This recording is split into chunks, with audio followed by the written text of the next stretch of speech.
Okay. Then we'll go through the internet and the World Wide Web. Okay. Then we'll look at web browsers and web servers. Right. Web browsers and servers.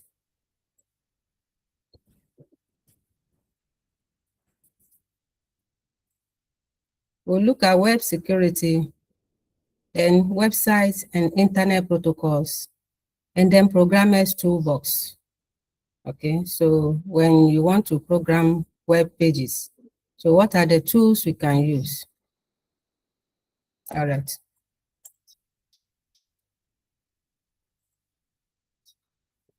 What are web technologies?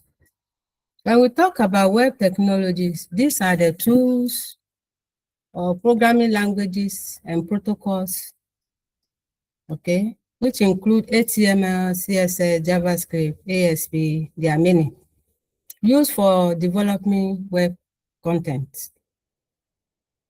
Not just for developing the web content alone, but you use it to equally deliver and manage the web content. Okay. So those are web technologies. So in this course, you will be studying technologies such as HTML, CSS, JavaScript. Okay. Then we'll look at protocols as we go.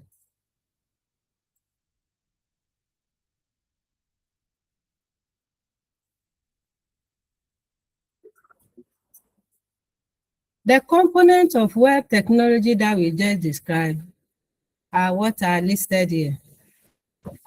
To develop or host your website, you realize that you can develop with backend technologies that run on the server, or you can develop websites for front-end with front-end technologies. So that is also called client-side website.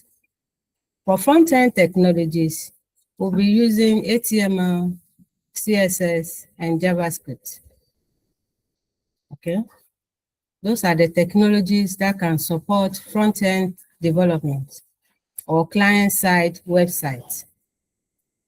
If you want to interact with database, manage database, and then add input to your database.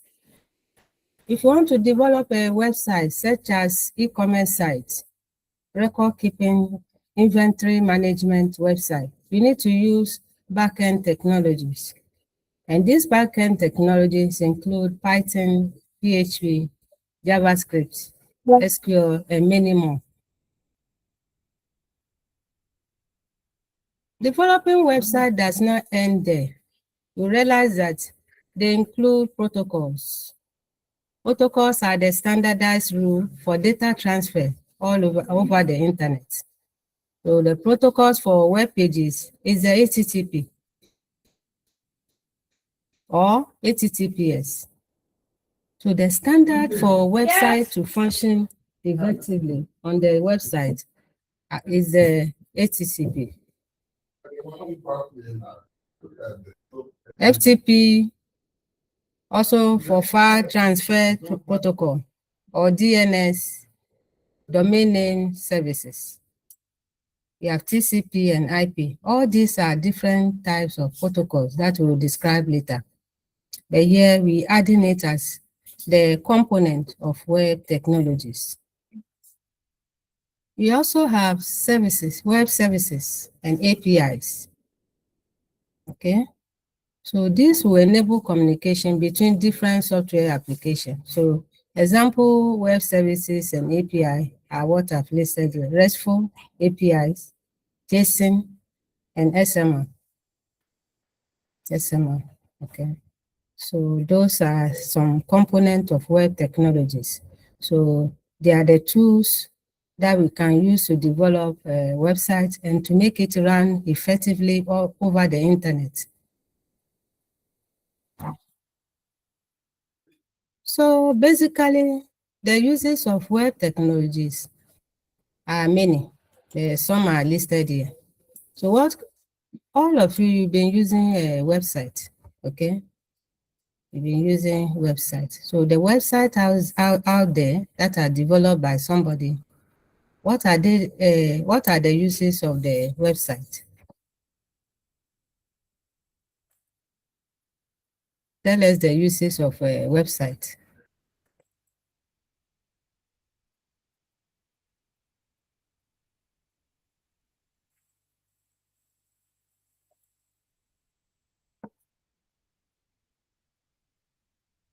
Hello?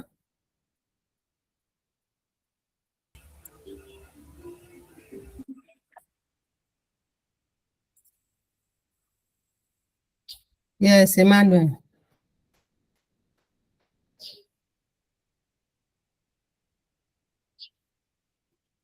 Madam, one of the Emmanuel, uses is um yeah, madam, please can you hear me? I can hear you. This morning my network is very so one I of the can hear. uses is for research, yeah, for research work or to get information from the research work. Okay.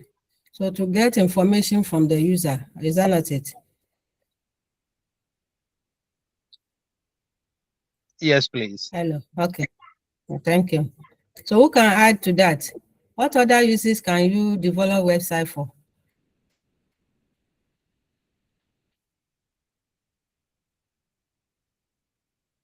Yes, Richard.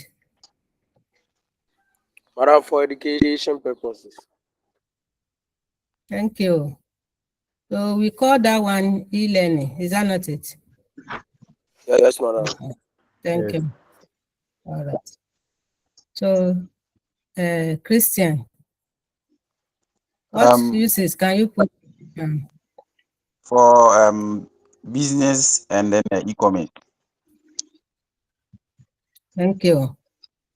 For transacting business online. Is that not it? And example is the e-commerce website. All right, thank you. Yes. So those are the uses why we develop what website. There are many more. So I equally put some here. Okay. So websites are developed for sharing messages. Example is what? Gmail. Gmail. You send message, you attach file, you attach anything you want to the receiver. So other uses are the example is Google Docs. You see, Google Docs has a lot of applications that is developed. Okay, we have Netflix. Okay, websites for e-commerce, content management. Okay, there are many uses. Okay, all right. So if I may ask, what is we have talked about web technologies. You giving example of the uses. Okay. If I may ask you, what is a web page? When you develop a single page, that is referred to as text file. Okay, a web page is a text file written in a scripting language called HTML. Okay, so we realize that the HTML language is a core language for developing a web page. Okay. So when these web pages are linked together, they are called websites. So when you link one page to the other, link and link. So these are called websites. Okay. But a single page is just a web page. Okay. And I describe it as a text file written in a scripting language called HTML. That is used to structure your website, okay, and add content to your website. Okay. Now, apart from using HTML to develop a website, we realize that we can equally use CSS and then scripting languages such as JavaScript and PHP. These are other technology we can use to develop websites. There are many more, as I described earlier. There are many more. Earlier, I've told you about client-side web technologies and then server-side web technologies, okay? So why is web technology referred to as a, web page referred to as a text file? Because when you are writing it, you use a text editor, such as Notepad, Civ, Notepad++, Sublime Text. Those are those text files that you use to write HTML pages. Okay.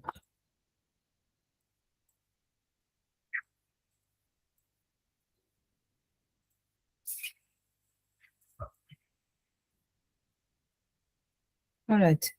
So now we're going to look at the HTML that we just mentioned. Okay. So even I'll delete this one for now. When we come to the next session, we'll describe HTML. So I'll go to the second session of today's lesson, which is about internet. Okay, it's about internet. So now we want to describe internet as the global system of interconnected computers that allow people and devices to communicate, share information, and access resources anywhere you are. So you see that the website that we developed couldn't have been shared, okay?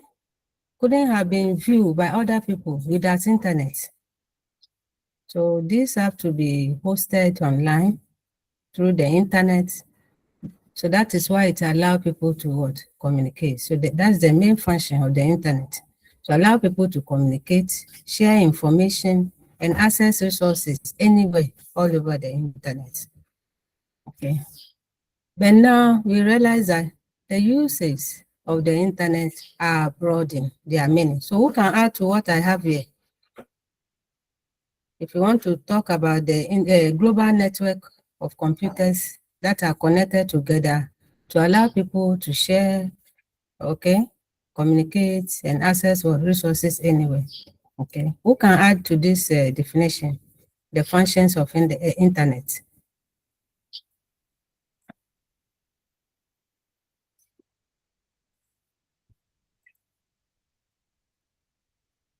Yes.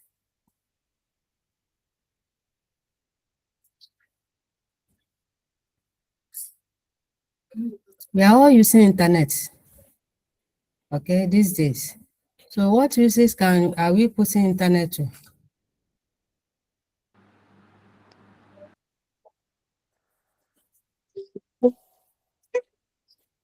Yes, straightforward. Madam, it brings education to the doorstep of people through e-learning. Thank you. So through internet, and that's what we are doing now. We are able to lecture, do a lot of things online. So making education easier. So you are a worker, you are in the villages, you are everywhere. You want to access education even abroad. The internet allow that and make it what possible. So we will add to that again.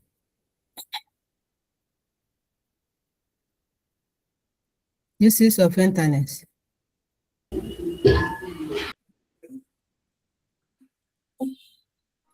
Madam, Yeah, easy Missy, access yes. to information.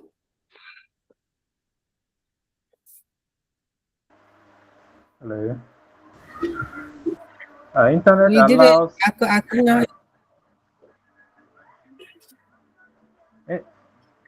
cannot eh, hear you. internet allows us to share information. Okay. It allows us to share information such as,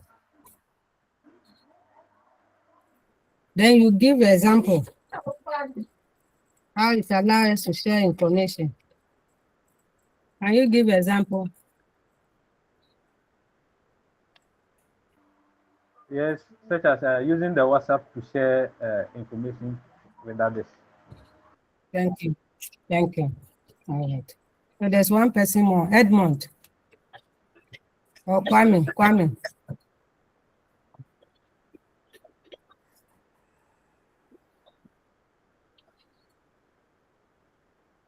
Okay.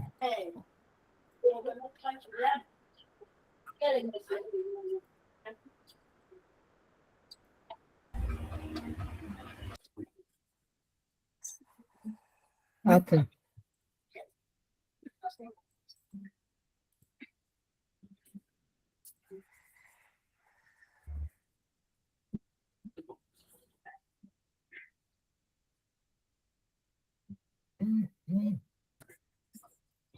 All right. So the history of the internet and its involvement. Okay, you can mute yourself now. Mute yourself. Hello? Okay. So the internet originates in the early 1960s, okay, where the researchers and engineers started exploring the idea of creating a global communication network so that they can share data, access data anywhere through interconnected devices.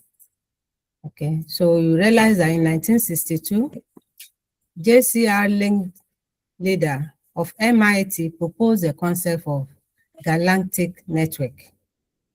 Okay, so galactic network is where computers will be interconnected to allow users to access data and program from anywhere. And we can see that further in 1969, more research was carried out through US Department of Defense, the ARPANET.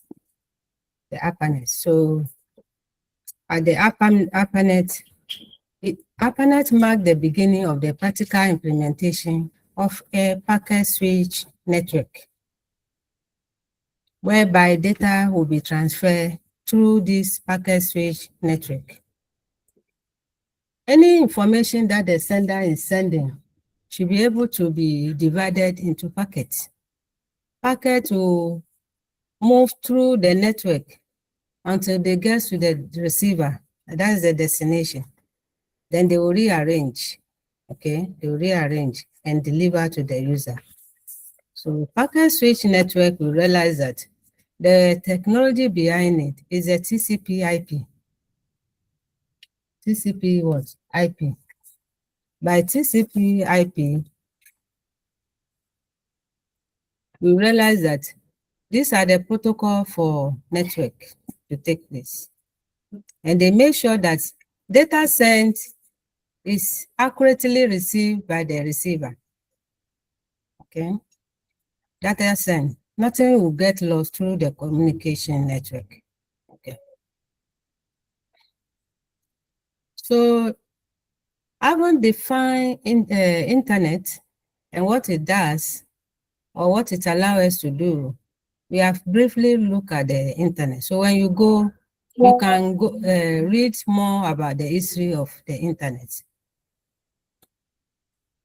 I'll send you what do you call that? A link to textbook where you can read more about this. Now we are going to the next concept, which is internet protocol. Internet protocol. We define internet protocols as a set of rules and conventions that govern how data is transmitted and communicated over the internet. So, as I said earlier, we said the protocol for internet to work is the TCP/IP.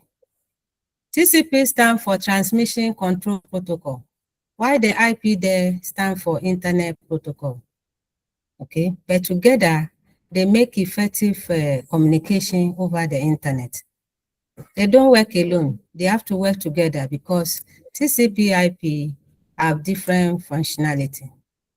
IP is the addresses related to the devices over the internet, and they allow communication to take place. While TCP allow effective communication whereby there shouldn't be data loss when you are during the packet switch network. Okay, so now we said TCP/IP is the foundation of the modern internet and includes a variety of protocols that work together to enable internet communication. So you don't write it alone. You have to put a slash in between them, okay? Because the two work together for effective internet communication.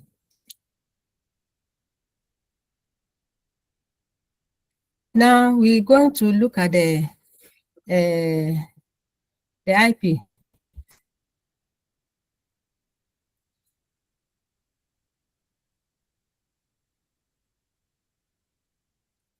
Okay.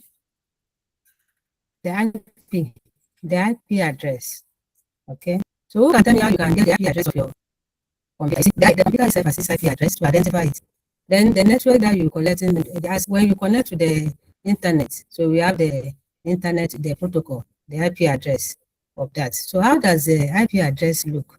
So we say addressing, okay, is for the internet protocol involve the use of unique addresses.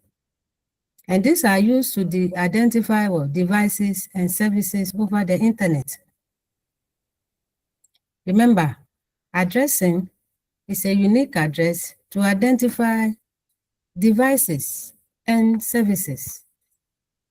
Okay, and services. So if we have different services that the internet provides.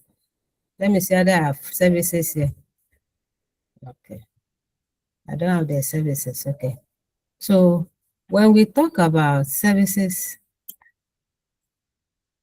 that the internet provides, and when we talk about devices, there are two different things. The device over the internet can be your laptop, your phone, smartphone. Okay, it can be what? Any other gadget that you use to make connection. But the services that the internet provides include email. Email is a service over the internet. Okay, any messaging system is a service over the internet. Somebody mentioned WhatsApp. WhatsApp is a services provided by the internet. Okay, so as I'm giving the example, who can give us the services provided by the internet? E-learning is a service over the internet.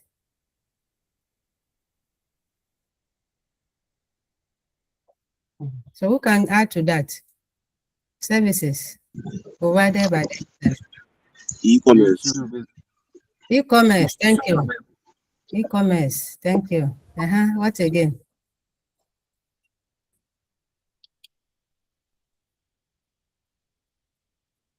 Services provided by the internet. E-gaming. Madam, entertainment. Entertainment, thank you. Thank you. All these are services provided by the internet. So I can tell you list 5 services provided by the internet. Okay. But when we talk about the addressing based on the devices, we realize that the IP address is 32 bits. Okay. IP version 4 is 32 bits. The IP version 6 is more. Okay. So who can tell us the IP address for version 6? IP 6, IP 4.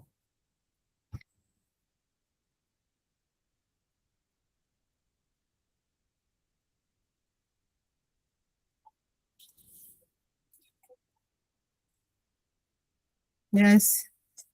Madam, please, I didn't get the question. I don't know if it's for all of us. So can Yeah, you it's for please? all of you because I'm letting all of you. I said, what is, we are different version of IP address. Okay. IP v4 and IP 6. Okay, version 6. Okay. So the number of address, the addressing. Okay. Who can tell us what how many bits addressing? Have you done network? Computer network? No, madam. Oh, madam. No, madam. Okay, Christian. For IP4 is easy 34 bits. 32. 32, thank you. And the IP6.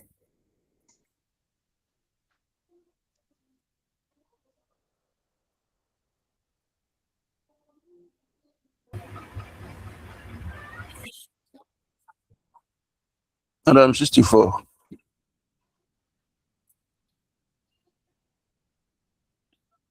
Christian, do say It's 128. 128. 128, thank you. Okay. 128. Are you okay now? So that is the IP addressing. So IP addressing, we have, when you go and read more about the addressing. So for the addressing, let me add something here. If I can get space, that's what he just said. You have the IP4, IP version 4, which is 32 bits.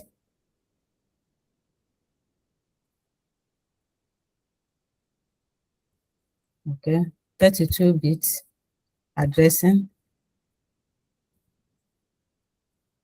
Then IP6, which is equal to 128 bits. Okay. So initially it was just version 4. But because the internet is running out of what? Many people are using the internet and they are requesting for their IP addresses to be able to host their services online.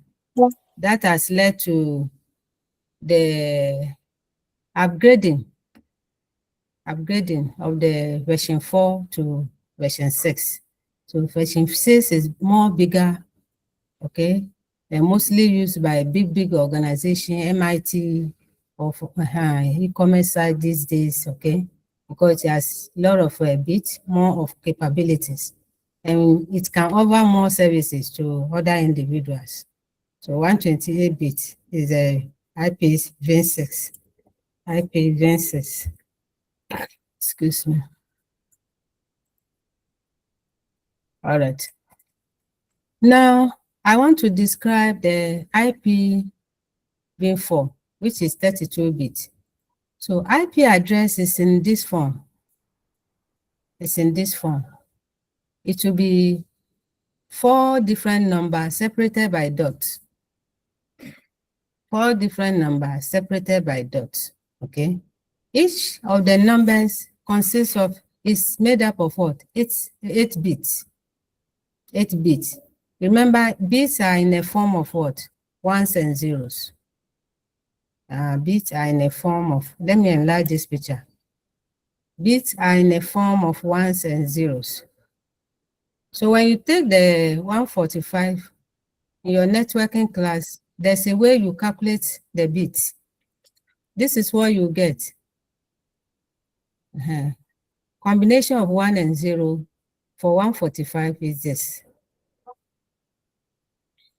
Okay. Then 10.10. 10 is converted to bits. You get that. It should be 8, but mixtures of 1s and 0. When you take 34, the 8 bit is also here. You can see the combination are not the same. Then when you take the last number, which is 3, this is the conversion to bits. Conversion to bits. So when you add 8 times 4, 8 times 4, you get the 32 bits. Okay, 32 bits. IP address. The role of the IP is for moving. Is somebody recent? Yes. PYC. Is that your name? Do you want to say something? There's another person. You can talk. Titles. Okay, madam. Yes, madam, this Titus. I beg, please, when we just started with you said IP version 4, do we have version 1, version 2, version 3? But I'm trying to think of it as a version to be addition. I don't know, but you started by saying version 4. I don't know whether there used to be version 1 before we moved to version 2, 3. Yeah, there I used don't to know. be.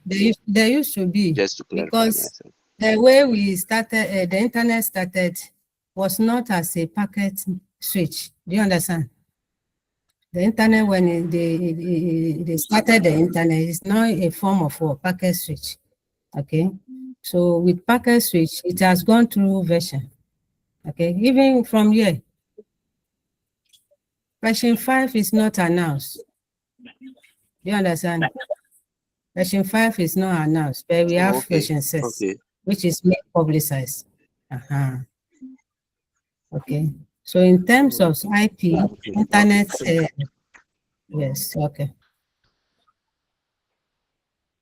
The main function of internet IP, we are on IP, Madam. please. Madam. IP is responsible. Hello. Yeah, please. I beg you. You were saying something when you were explaining the numbers. You said it starts with 4 digits with a dot, another 4 digits with a dot. But the example you are giving us start with 3 digits, dot, 2 digits, dot, 2 digits. Please, I beg you, can you throw more No, light? it's not like that, though. Please, it's not like that. I say Okay. it's the standard for writing IP address is a 4-digit number. I mean, 145 is a number. Do you understand? 10 is a number. 34 is a number. This is how you write it. 4 numbers separated by dots. Okay. I don't mean that it should be 4 digits like 146. No. We have 4 numbers separated by dots. That is the standard for IP address, okay? So let me say, just giving an example here. An IP address can be 24.1, do you understand? .1, .54.78. So it's a 4 number separated by what? Dot. So remember, IP address uniquely identify a device and services. Okay, so if you are using your laptop, you can type IP config. Okay, IP config, then you can see your IP address, the IP address of your laptop. Okay, that is for Windows operating system. You go to the CMD command prompt and type IP config. Okay, you see the IP address of your laptop. If you are using Windows operation system, and we are using Mac, we use ifconfig. You go to the command prompt. I think you know how to go to your command prompt. Then you type ifconfig for Mac operating system. If your computer is Windows operating system, you type ifconfig in the window, the command prompt. Okay. Are you okay? Yes, madam. All right. So I'm deleting this part. It's not part of the note. So IP addresses are used to identify devices on the internet. Okay. And the domain names are used to represent human readable addresses. Human readable addresses. So the IP address is the same as the domain name, but written, the domain name is written as the human readable addresses. Okay. When you take a UCC web page, to get there, you type HTTPS. Okay. UCC, we type HTTP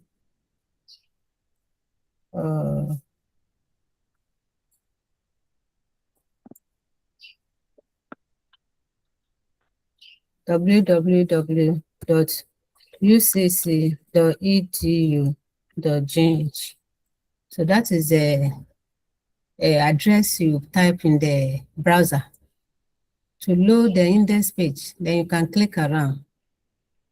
So this that we have typed is the DNS, domain name, human readable names. Human readable. But this website has its convention, as its IP address, that when you type it into the browser, it will also load the page for you. But because human being cannot easily remember numbers, okay, you cannot easily remember numbers, the IP addresses are converted to human readable that you can easily what? Remember. If you look at Alibaba website, you go through the domain name system, URL. But it also has its IP address that you can equally type. Okay, so that's why this is important. We said we're treating them together because the name are the readable, human readable addresses. That is equivalent to what? IP address. DNS is a protocol for domain name system. Okay, and it is used to map the name for the IP addresses.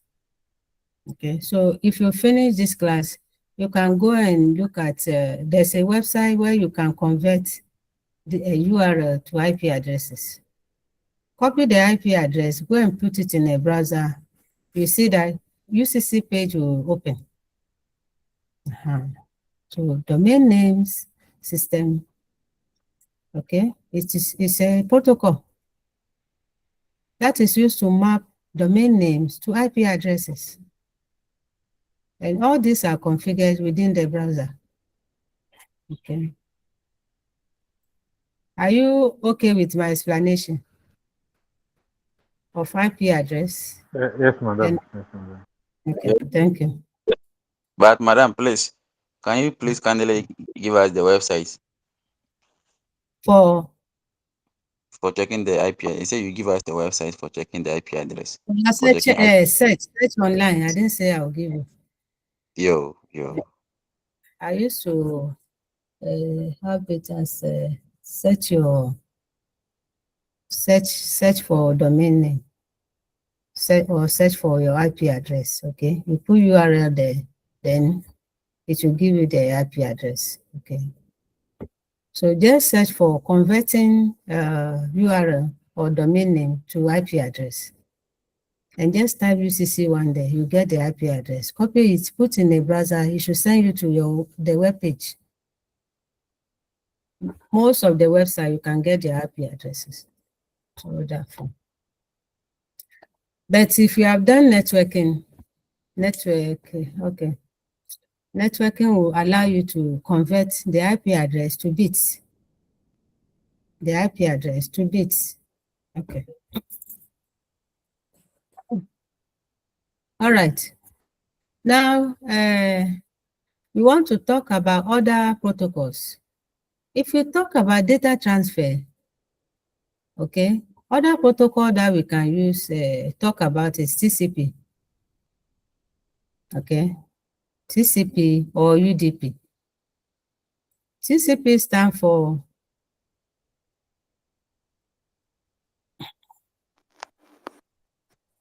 Transmission Control Protocol. So let me put it there. Transmission Control Protocol.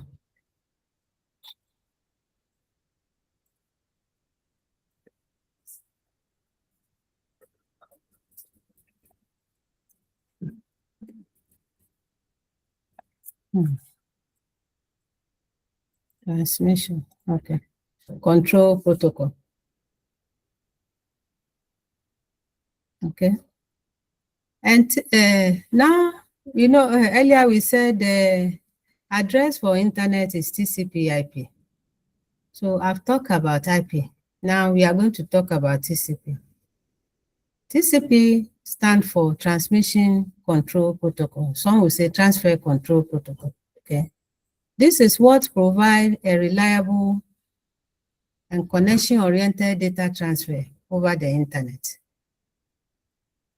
So TCP allows the sender information to be delivered to the receiver without missing. Okay. It makes sure that data transfer are not missing, and also provide acknowledgement. TCP makes sure that data that you are sending or message that you are sending over the network is delivered to the right individual. So if I send data through email, if I'm going to send message through the email, and I select that I'm sending to Kwame, I'm sending the information to Kwame. So once I click on, after typing, attaching whatever I want to attach, and I click on send, TCP makes sure that whatever is being sent is sent to the right individual. And it also makes sure that there will not be data loss. Remember, we said that data over the internet will be broken down into packets, chunks. It will be transmitted through different routes until it gets to the individual, the receiver. Then they will what? Re-image and deliver to the person, okay? So TCP makes sure that the data doesn't get lost during the transmission or get corrupted during the transmission. And it also makes sure that the data is delivered to the right individual. TCP also ensures that there will be acknowledgement during transmission. Acknowledgement in form of feedback. So if I click send, the thing will rotate small and then what? Give me a message that data was not able to send. It's not able to send it. So it is TCP that is giving you that message. If you are sending the email and it tells you that no attachment, no, what do you call it? You want to attach, you stated it's not there. TCP is giving you the message. If you're sending, you are sending the data and it's not able to send, it will give you feedback. And if, on the other hand, the data is able to send, it's able to send the data, TCP will give you acknowledgement again, saying that message sent to the right IP address.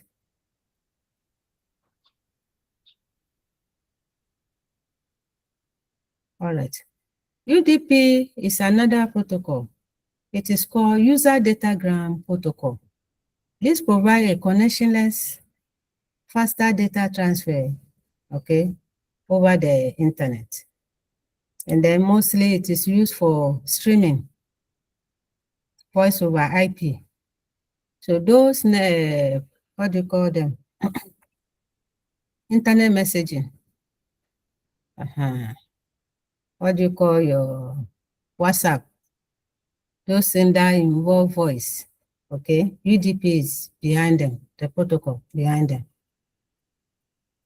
Anything like that involve real-time application like streaming and voice over IP, okay? That you sending voice through all over the internet, via UDP as a protocol. That also function like TCP, okay? Are you okay? Yes, madam. Okay. So remember that the protocol behind the internet is TCP/IP. And they both stand for Transmission Control Protocol or Internet Protocol. So I went further to describe TCP and IP. telling you that there are two versions of IP addresses. Version 4, which is 32 bits, version 6, which is 128 bits. And this is how the bits work. Every IP address will have 4 digits. Let me not use the digit again. We have 4 numbers separated by a dot or period.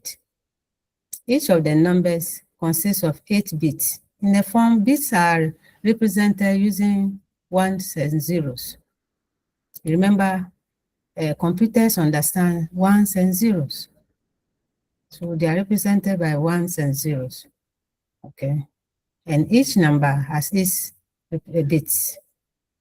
Then we talk about the TCP and the role of TCP. Yet we are talking about the role of what? IP addresses. And relate IP address with domain name system. So please read on them. All right. A key aspect of internet protocol is routing. Okay. Security, and then application layer protocol. Okay. So when we talk about IP, some characteristics of it or what it does include of routing. Okay. So what the IP address does is routing. Okay. So one thing about routing is what it does is that it specifies how data is routed from one device to another. Routers and switches are used. Remember, you should know routers, right, and switches, right? In your network or in your organization, okay? To be able to connect multiple computers, you find yourself using routers or switches, okay? So routers and switches use protocols like BGP, Border Gateway Protocol, and OSPF, Open Shortest Path First. And these are used to determine the best path for data to transfer over the internet. Okay, so over the internet. Okay. So you see routers and switches like a box. Okay, and they all have outlets where you connect the cable. Okay. And that is what the routing using internet protocol. Okay. The another features or key aspect of internet protocol is security. So we realize that protocols such as HTTPS, okay, the S here is secure. The HTTP is what? Hypertext Transfer Protocol. Okay. Then we have SSL. It's another protocol. TLS protocol. They work together. SSL stands for Secure Socket Layer. And then TLS stands for Transfer Layer Security. So these two protocols provide encryption and provide secure communication over the internet. Security. Data are sensitive. People use the internet to prepare questionnaire. People use the internet to transact business. And you'll be paying by your Visa card. You'll be paying with Momo. So all those features are there for encryption and for secure communication. Okay. So the website, for websites, we're saying that the role of the internet protocol to ensure security can be seen from its HTTP protocol. Protocol for website is HTTP or with S. And all these are other layers that provide what? Security. All right. Then we have application layer protocols. Okay. Application layer are various protocols that govern specific type of data and services. Services provided over the internet. Okay. For example, HTTP is a protocol for websites. So I said it's used for web browsing. SMTP stands for Simple Mail Transfer Protocol. So it's a protocol behind email services. Then we have FTP, File Transfer Protocol. It's a protocol behind transferring files. Okay. So earlier I asked you about services provided over the internet. One of them is email, and one of them is file transfer. Okay. Others are websites. There are different protocols behind them. And this can be determined through the application layer. So here we are giving an example of application layer protocols, which include HTTP, SMTP, FTP, etc. So there are many more, depending on the services you want over the internet. So I'll put etc here. Okay.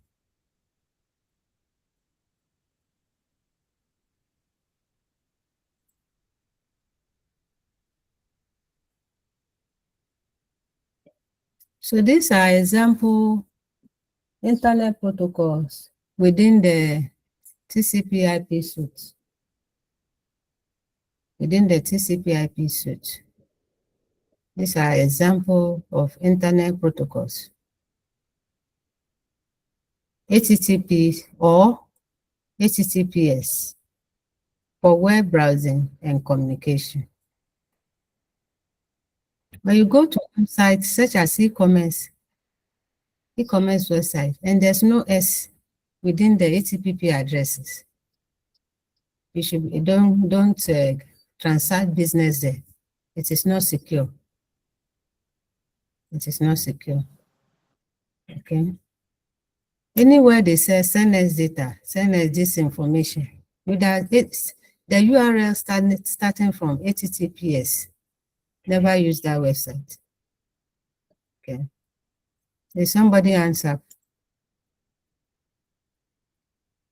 All right. So SMTP or POP or IMAP for email communication. All this FTP is another protocol for file transfer. Domain name system for domain name resolution. So we have different protocol. Earlier we talked of UDP. We talk about IP, different version for addressing and routing. ICMP for network management and error reporting. BGP or OSPF, there are many. So these are just some of internet protocols. And you realize that each of these protocols are meant for different services. So this is telling you that every services over the internet has its protocol to support effective communication. All right.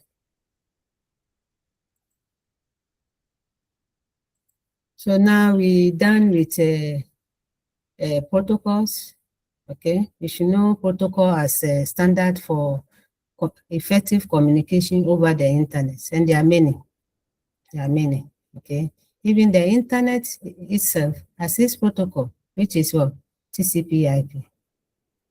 Okay, TCP/IP. Okay, the internet itself has its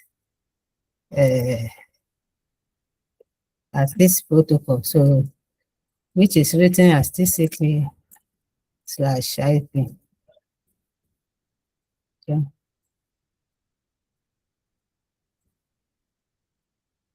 So this is the internet protocol. Okay. Is there any question on the, what do you call it, protocol that we just finished? Do you have any question?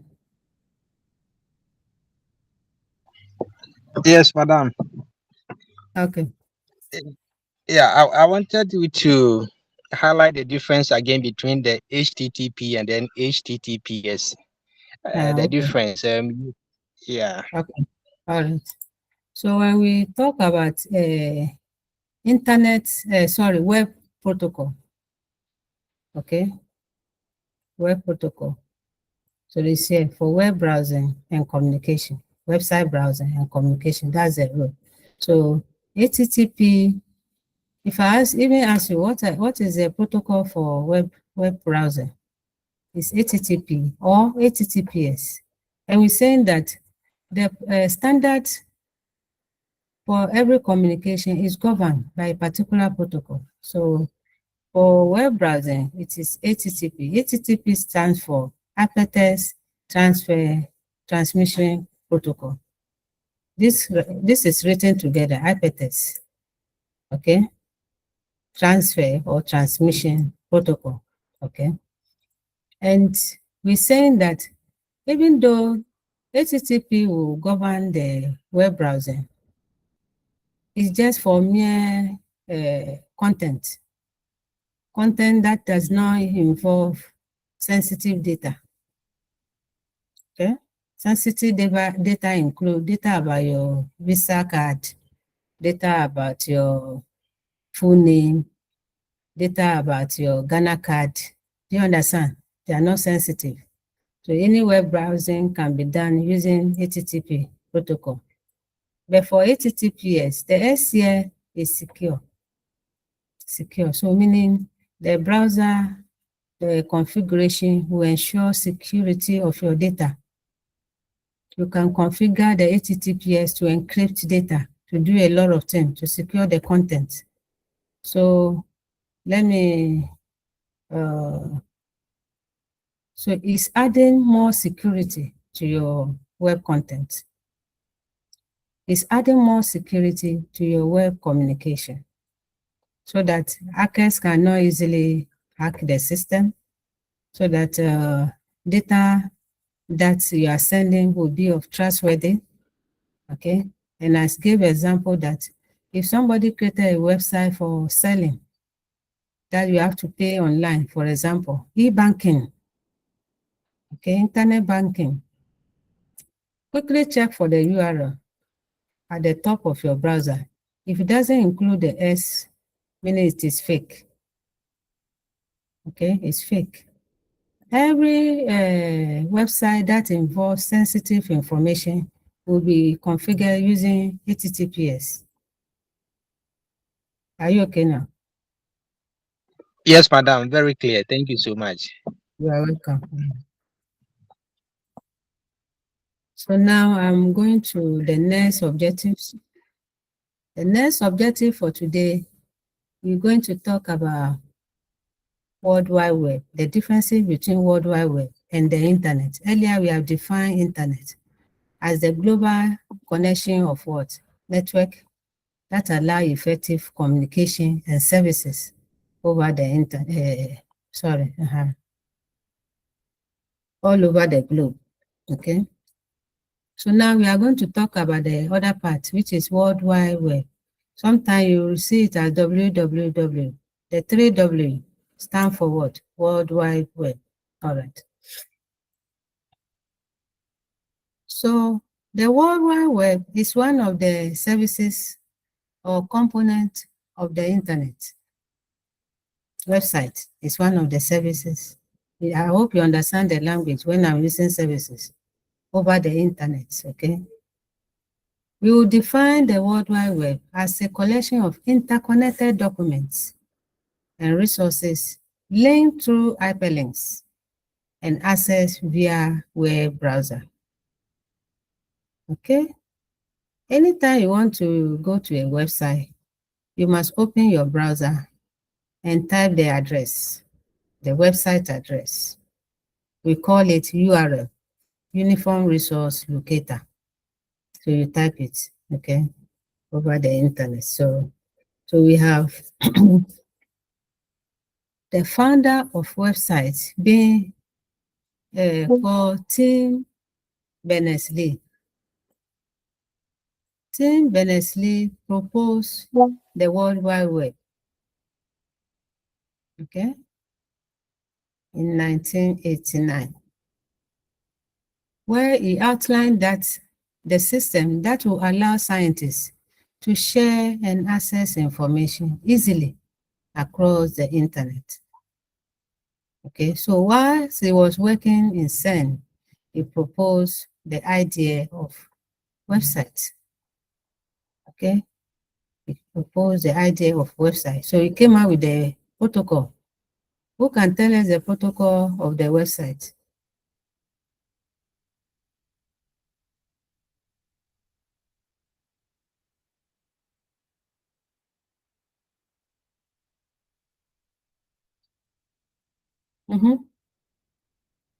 Who can tell us the protocol? Madam, I think is a www. Hey, we just finished protocol. And I told you protocol or website. Madam, TCP IP. Hey, you are wrong. You see, somebody just asked me to differentiate between them. HTTP/ or HTTPS for web browsing and communication. Didn't I just said it? Yes, I just said it.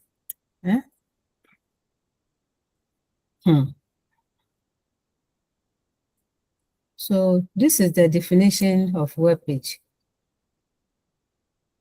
Okay, definition of the web page. That's our definition.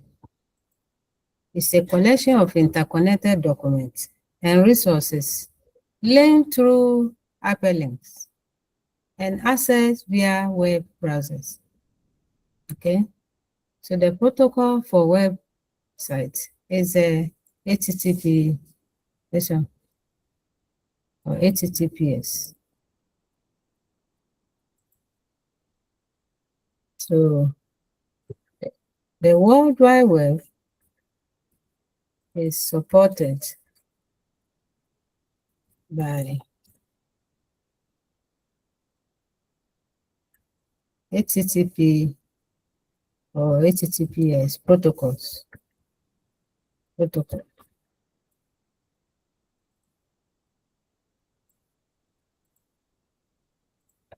Okay, and the founder is Tim Berners-Lee. That is his picture there, Tim Berners-Lee. Okay, he proposed the idea and came up with the website as one of the services over the internet.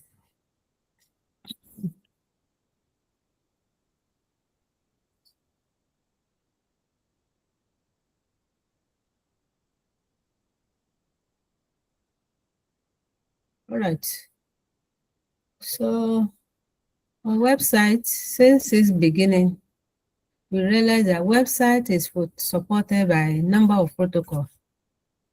Okay. And to develop website, you use HTML. These are technology behind websites. Then we have the protocol for the website being HTTP.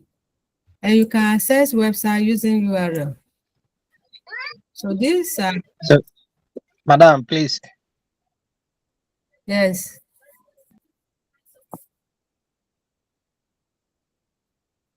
Hello?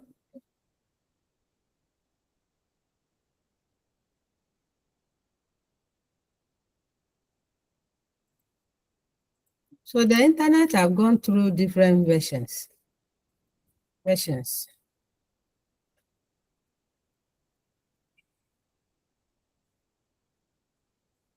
Okay. Versions of the internet. We have Web 1.0, 2.0, up to 3.0 versions. Okay, the websites. So we have Web 1.0, which is read-alone website. When the website was, the first website was read-alone. So it is based on Web 1.0 standard. User cannot write on the web, There's no form to be filled. Yours is to just read. Click read, click and read. That was all. You cannot write. To read alone website. Then the late 2000, the web evolved to what we call Web 2.0.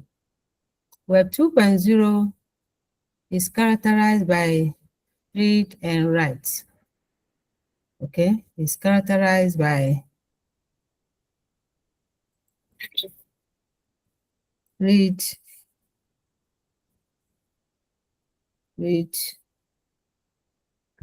and write.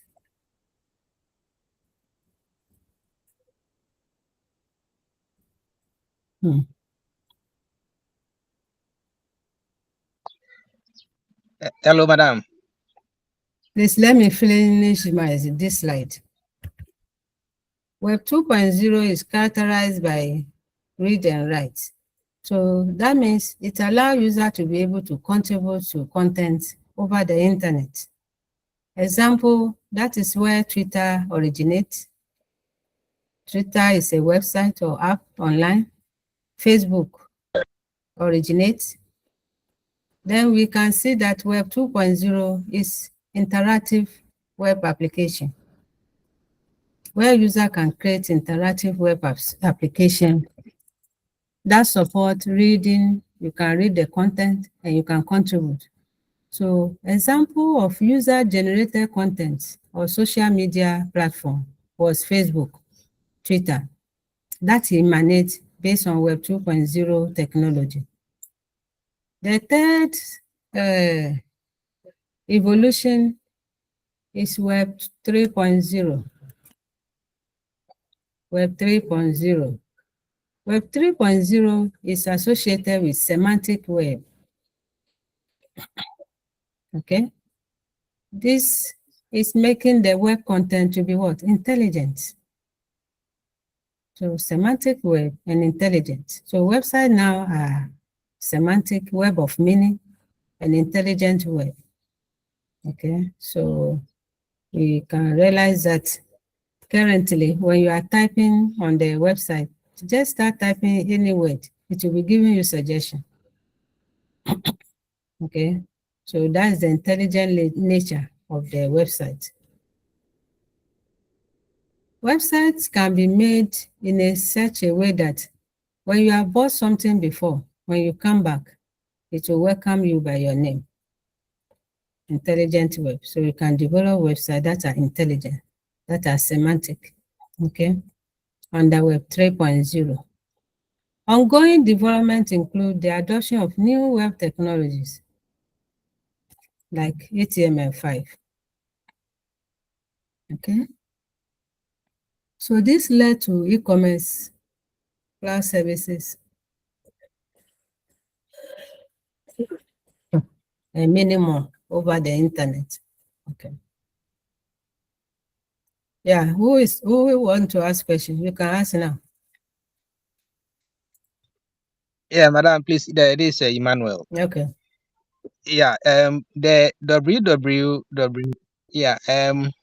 Since you made us understand that it's not one of the protocols, I wanted to find out whether we can refer to it as one of the services provided via the protocol. www stands for what? World Wide Web. Okay. And I said the World Wide Web. Yes, please. World Wide Web is referred to as the web. Okay. Or website. The website. Do you understand that now? Do you understand why it's not a okay website? Website that me and you knows.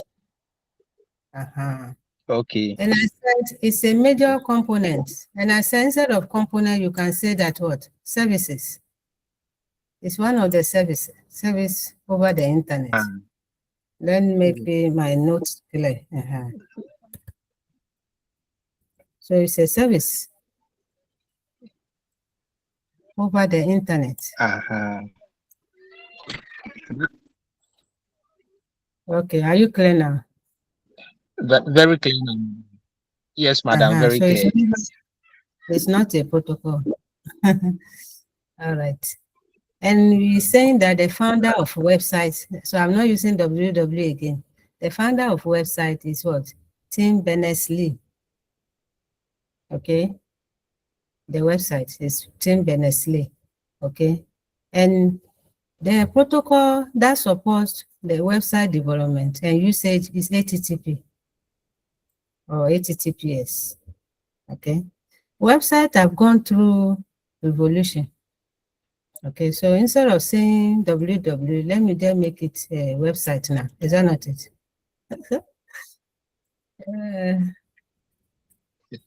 History of websites. Okay, I think that will make it clearer.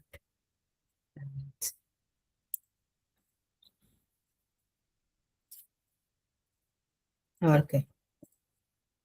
So I can continue, right? All right. So now we should know the difference between Yes, please. websites and then internet. We should be able to differentiate between a website and the internet. So we have achieved that objectives. Now we are going to differentiate between web browser and web server. Okay. So web browser is defined as software application used to access and navigate the World Wide Web. Website, is that not it? All right. So it's an application that you install on your computer for viewing, accessing websites. They are designed to interpret and display web content. So web content include the text in paragraph or headings, images, video, and other multimedia elements. Okay, this browser. So these are example of a web browser. So at least here we have 5 examples of web browser. So who can add more example of web browser?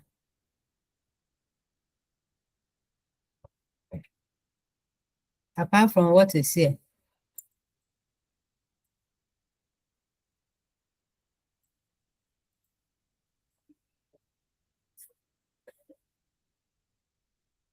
Okay.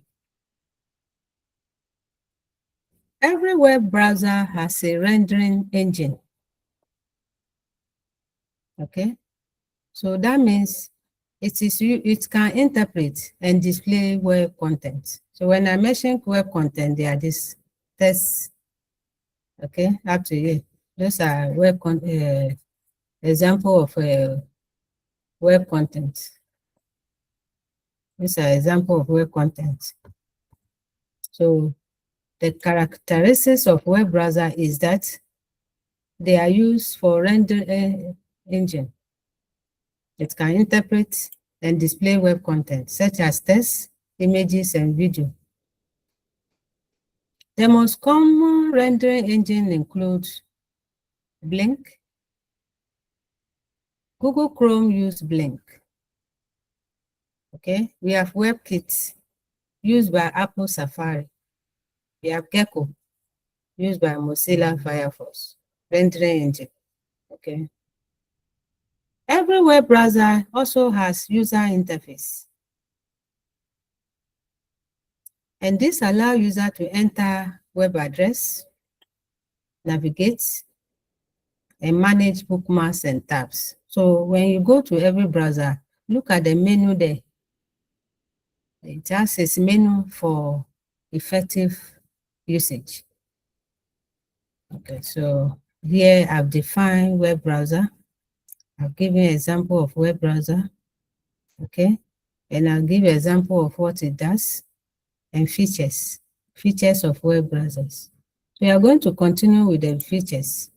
Other features of web browser include navigation ability. Okay, you can go forward and backward. You can bookmark and see the history. So mini navigation means you can move around. Okay, every web browser has its embedded security feature. So this is to protect user from malicious websites.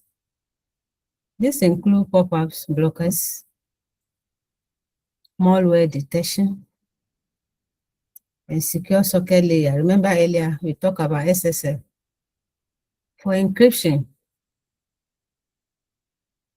another features of web browser include extensions and add-ons.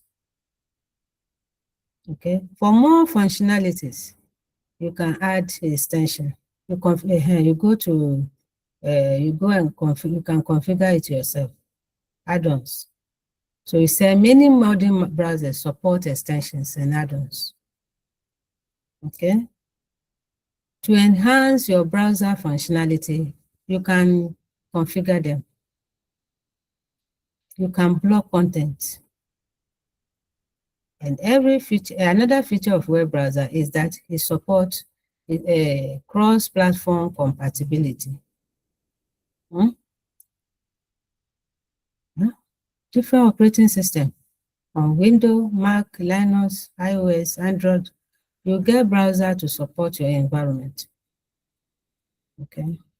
So some of the browsers is the same thing. You can install them on Linux and on Windows. Example include Google Chrome, Mozilla Firefox. All these examples are cross-platform. So mean they can work the same within Windows environment and other operating systems such as Mac, Linux, iOS, Android. Okay. All right, so we are done with a browser, characteristics of a browser. So now we are going to URL, Uniform Resource Locator. Okay. All right, so now I'm going to open, what do you call it?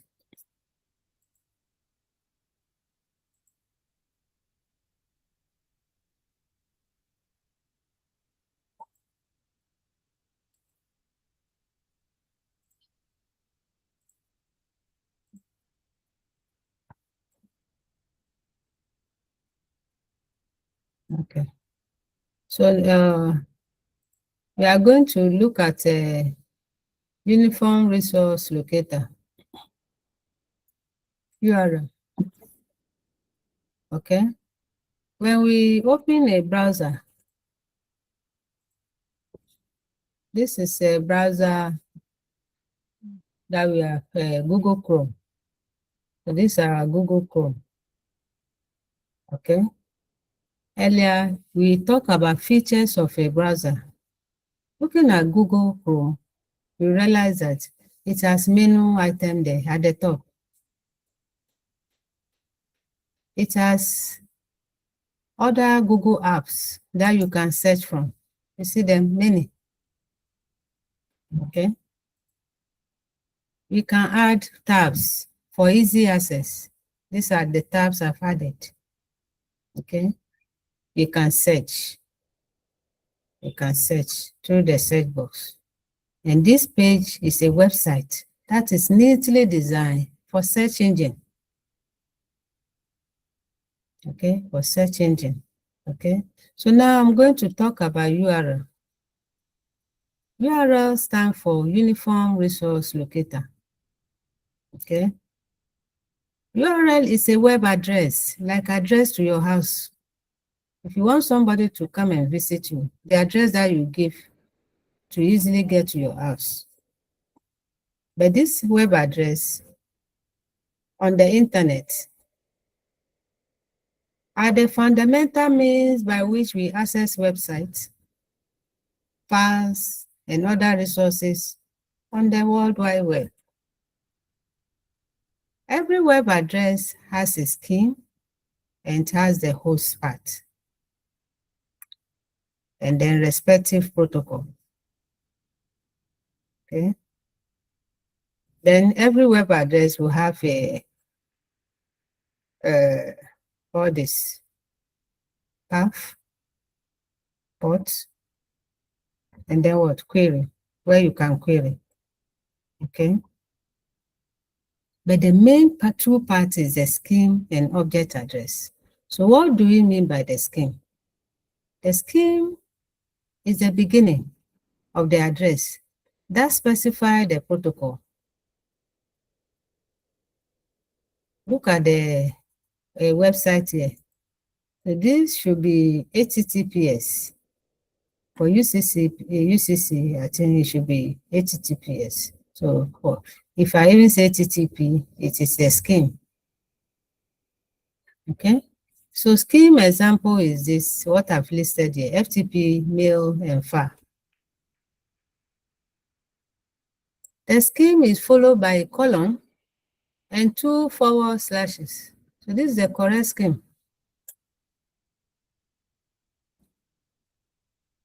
The protocol will be mentioned, colon and 2 slashes.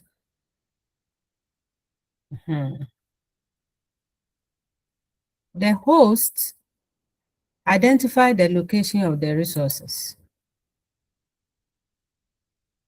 It will start with domain, which is www, or an IP address. So remember we said this part is equivalent to this IP address. The host can also include the subdomain. Okay, so from here, we have the path. This is a folder, info. This is another folder. Then this is the file that should open, index.html. Index.html. So now we are going to look at, how do you call it? We're talking about components or general form of URL. We have defined URL as web address used to identify resources on the internet. A web address can consist of scheme and object address. Okay, scheme and object address. Scheme is a form of protocol. Okay, example, HTTPS : // We want to address a website. We want to go there. This is how it will start from. If you want to go to FTP file, you want to transfer file, it will start with FTP. Okay, FTP : and then what? 4 slashes. Okay. All right. So let's demonstrate a URL. So if I come to this browser, this is a new browser I have opened, and I type HTTPS. Okay, I want to go to www.ucc.edu.gh. So I enter. All right. So now we are on UCC website. After typing the web address, that's where we want to go. So that's our definition. It's a web address used to identify resources on the internet. So you are there. On UCC website, I can locate, going through these other links. I can explore our website. I can do a lot of things that I want to, depending on what I want to, where I want to go. If I want to go to the library, I click here. This is our online library space. At the library, we can find materials. These are the material site. You can go to UCC past question. You can go to e-database, where you can make searches. Repository, catalog. Have you seen that? So imagine if I click on UCC journal.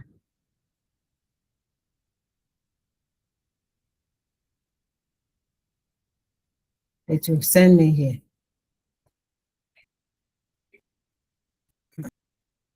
to send it. Okay, you see what is happening?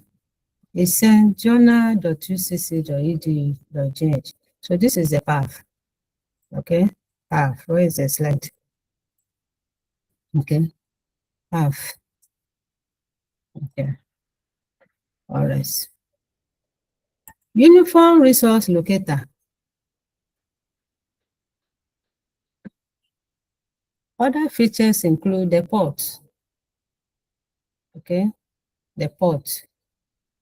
So here we said it's an optional component that specifies network port on the host to which the client should connect.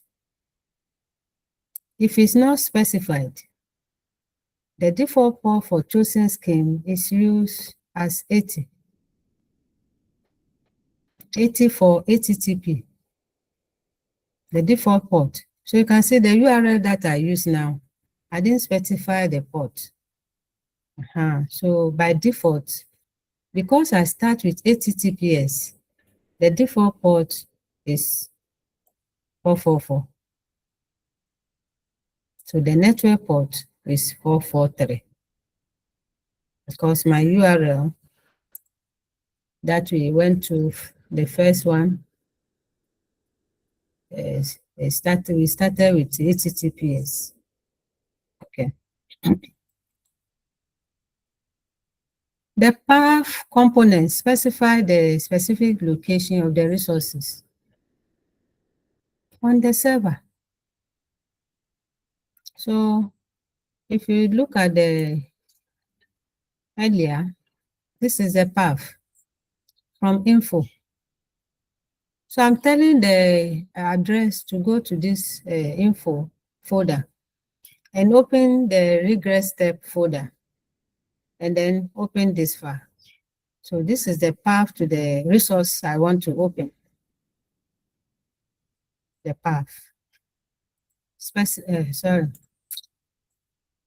The path specify the specific location of the resource on the server. Okay, you should open it. Most often, the path will include a slash. The path will include a slash. Look at that. info/regress/index.html. And that is when it will pop up this file to open, because this file is saved in the regress step folder. The regress step folder is saved within the info folder. The path to the file. All right. The query aspect is preceded by a question mark. Preceded by a question mark. And this allows for passing parameters to the resources. If you want to send information to the server, that is when we use query.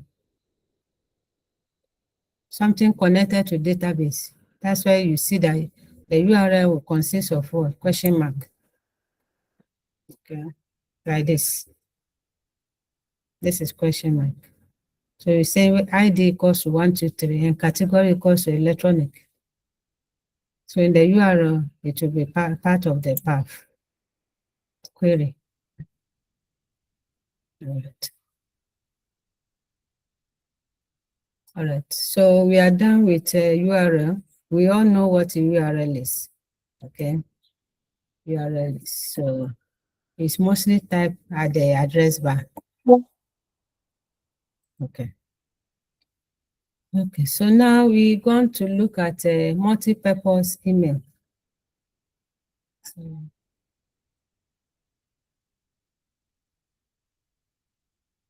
multi-purpose internet mail extension. Okay.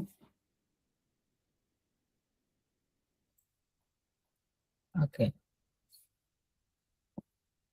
It's a standard that extends the format of email messages to support text in character sets other than ASCII.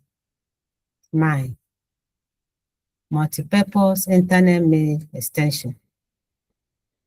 You know, when you are developing websites, The meta tag, we say it should be ASCII. ASCII. Encode is a method of encoding the characters of whatever information we are adding to our website. But for email, we use MIME. Okay. To support text as well as audio, video, image, and application program, within our email program, we use a MAN extension, multi-purpose internet mail extension. MIME has character encoding, okay, and can be of a text and what? HTML.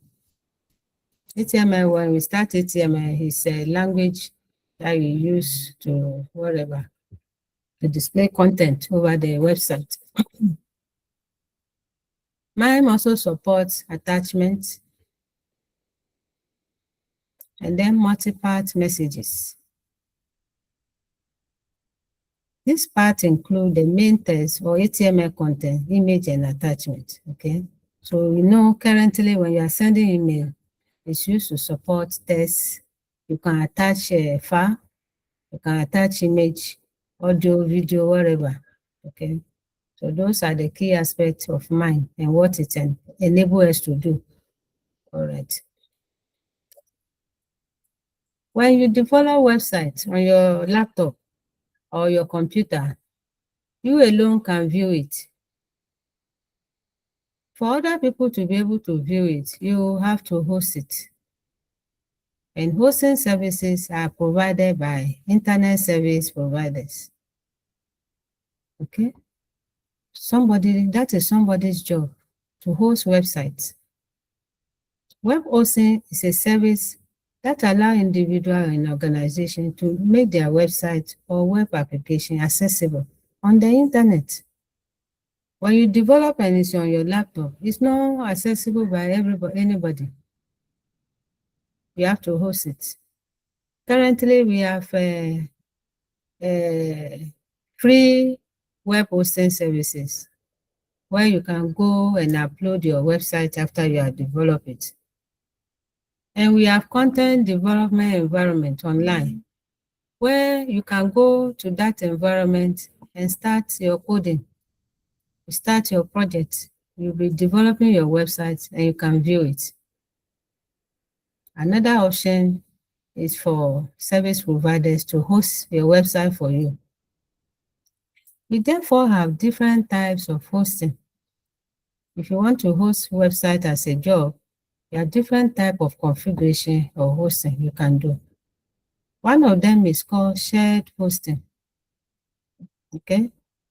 It's a basic and cost-effective type of hosting, okay, that allows multiple websites to be shared on the same server and its resources.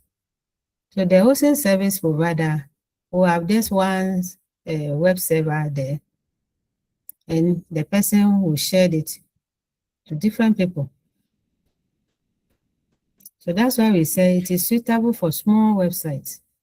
So when you develop the website, you develop and put it in single folder. It will be hosted for you there on that single folder. When B develop, the person can host it on the same server. It will be B, the folder will be named B. C develop, the folder will develop and put it as C. So all will be hosted by one server, the same server. And all of you will be making use of the same resources by the hosting service. So that is called shared hosting. Okay. Then the second type of hosting is USB hosting. Virtual private server. Okay, the hosting. Okay. With this, it's a setup from shared hosting. USB hosting is a step up from the shared hosting in terms of performance and flexibility. So this, it added more step, and that involved virtualized server environment where multiple virtual private servers ran on a single physical server. Okay, so the server will be configured. Okay, and that configuration is meant for individual, but you are all running on the same server. So A will be virtualized separately. B will be folder will be virtualized separately.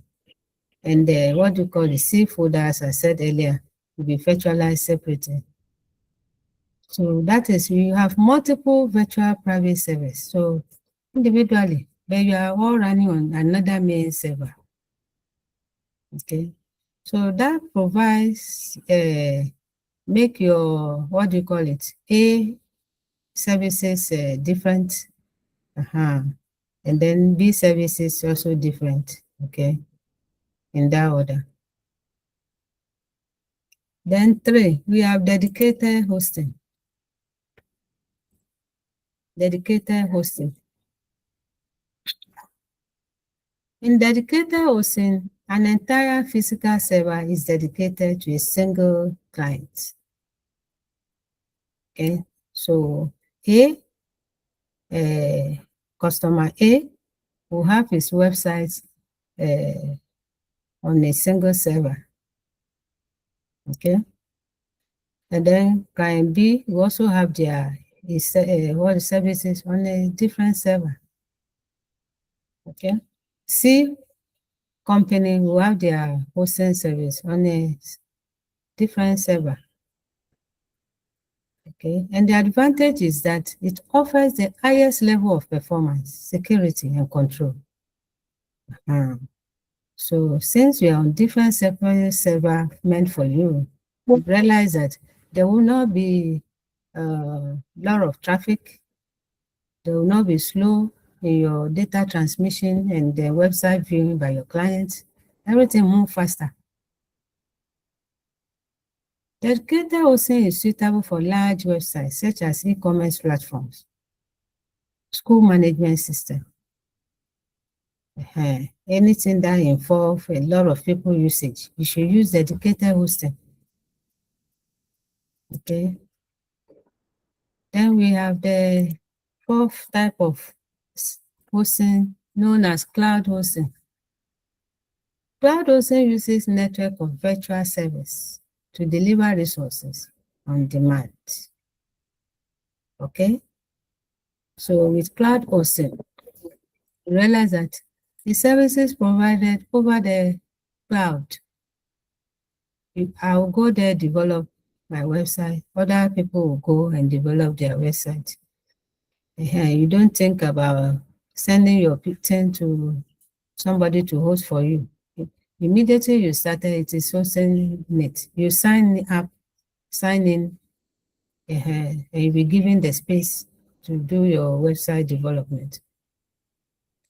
Cloud hosting offers scalability and redundancy because it allows users to pay only for the resources they use.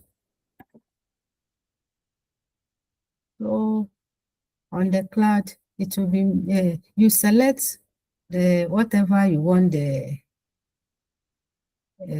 want them to provide for you. So you pay based on the resources you are using. Also note that cloud hosting is suitable for websites with variable traffic patterns. It also ensures they can handle traffic spikes.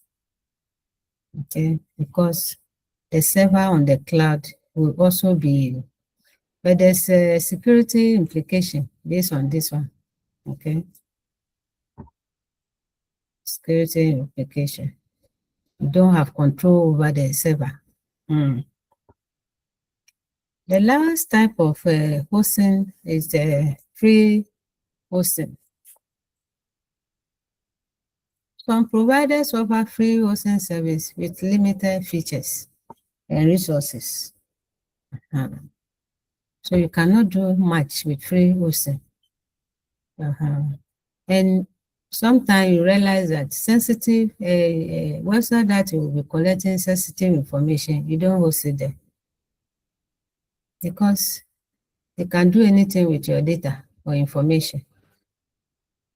So free hosting is suitable for personal projects, experimentation, not the real data or small websites, but may come with add-ons. You see, they'll add adverts, pop-ups. Pop-ups will be coming as user view their website. Okay. All right. So that is about hosting services. Here we have example of hosting websites. Example of hosting websites. Amazon Web Service, Google Cloud Platform, Microsoft Azure. Okay, and I've listed examples here. Examples, okay. All right.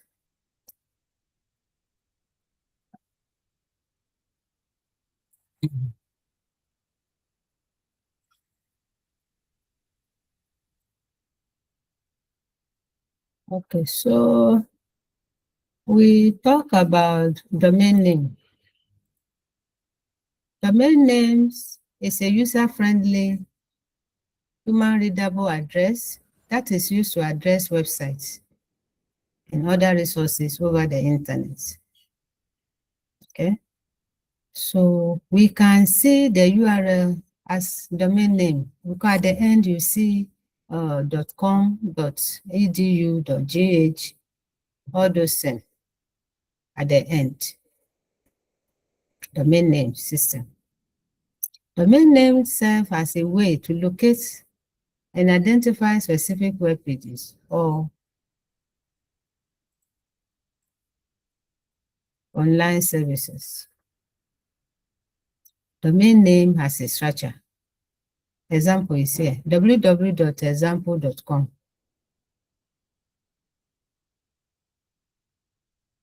Okay. www.ucc.edu.gh is a domain name.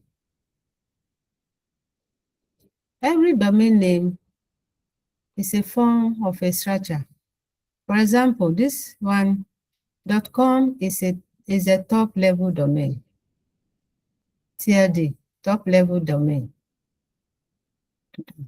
Okay. Example here, the example is the second level domain. And then .com, the com there is a subdomain. Sorry, the www is a, what do you call it? Subdomain. Okay.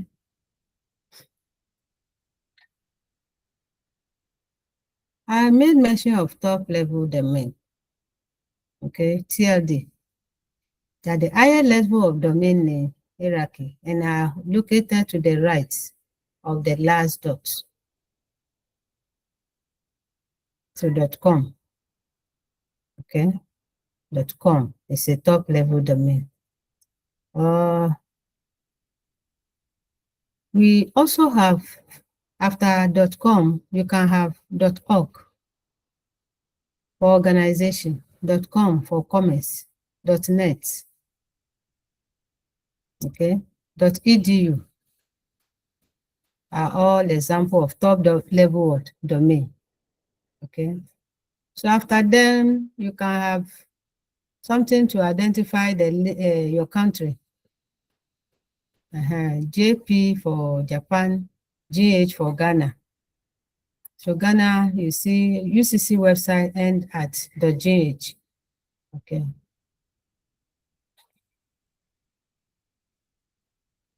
All right.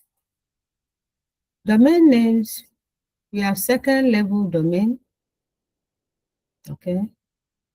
Second level domain are the part of the domain name directly to the left of the TLD.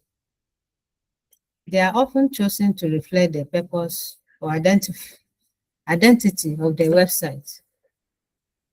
Okay. Example. This one is and the website is about example. When you look at UCC URL, we have after the www, we have what? UCC. So our second level domain will be the UCC before .edu. Subdomain are used to create additional section or division within the domain. Okay. For instance, www. www. Okay. All right. So these are examples in diagram. Examples in diagram. All right. So,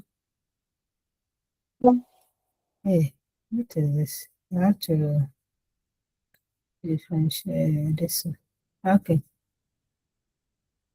Okay, now we're going to talk more about HTTP header status. Okay. For the HTTP header status or code, there are 3-digit numbers that can be used to send a response or make requests from the server. Okay. So most often, they also HTTP also give us responses. I talked about responses earlier based on the TCP/IP. Okay. So we're saying that the header, the information sent by the website using HTTP are of 3 digits, consistent within the header tag. Okay. They provide information about the outcomes of the request. If you type a search engine or you type a URL, okay, when the response is coming back, it will give you, you don't see it. It will give you certain information. Example of status code for client request and response loop is in this form. It will be 3 digits, but when it starts with 2, this is the syntax. So any response that starts with 2, it means it's successful. Any response that starts with 3, it means what? It's redirecting. So if you see 200, it means it's okay. 201 is created, okay? And these are the example for redirection. So redirection, the URL can redirect you to another. If the website is no more at where you have clicked, it will redirect you to another website. And any redirection code will start with 3. So if you say 301, meaning that website has been moved permanently.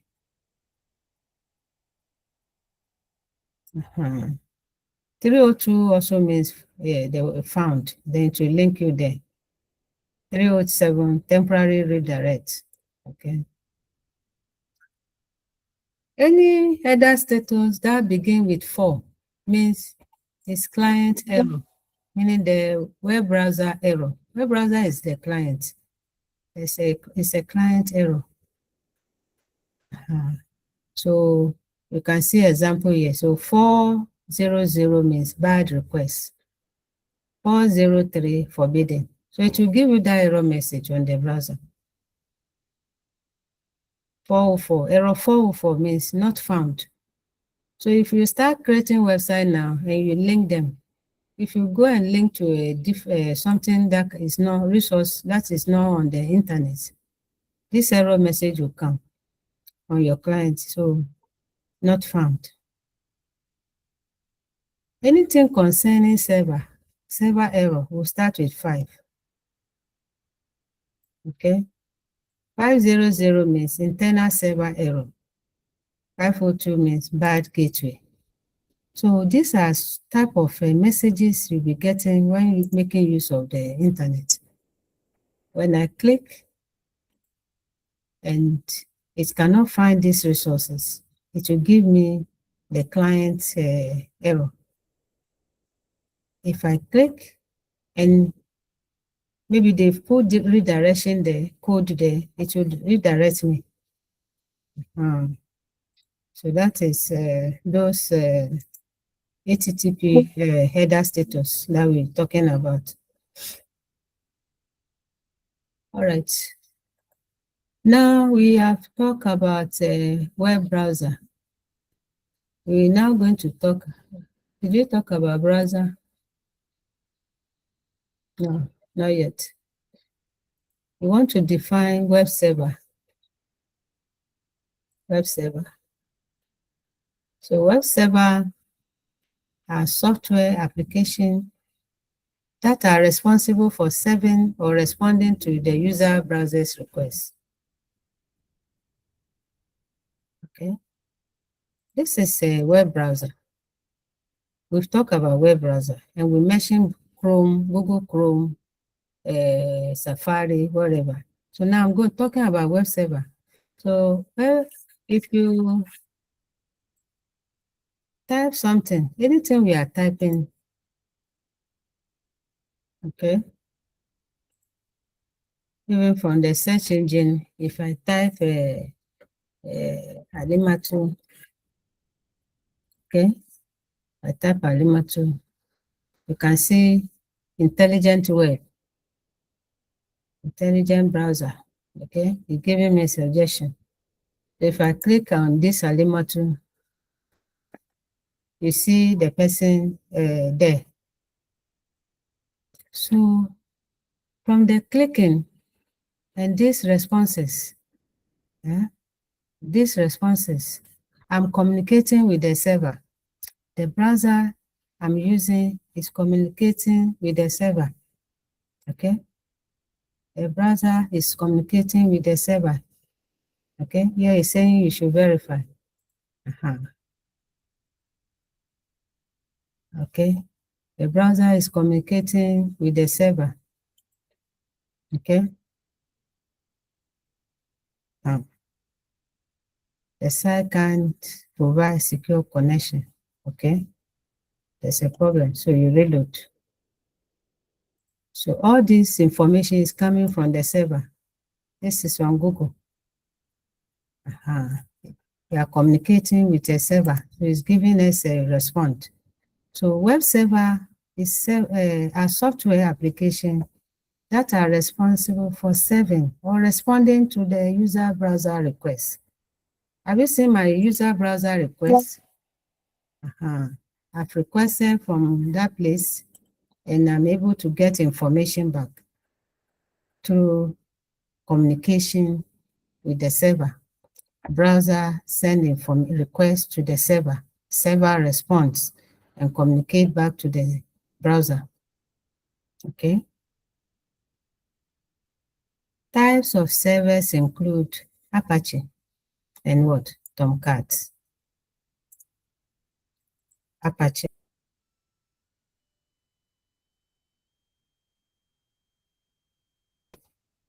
Most of the servers originate from these two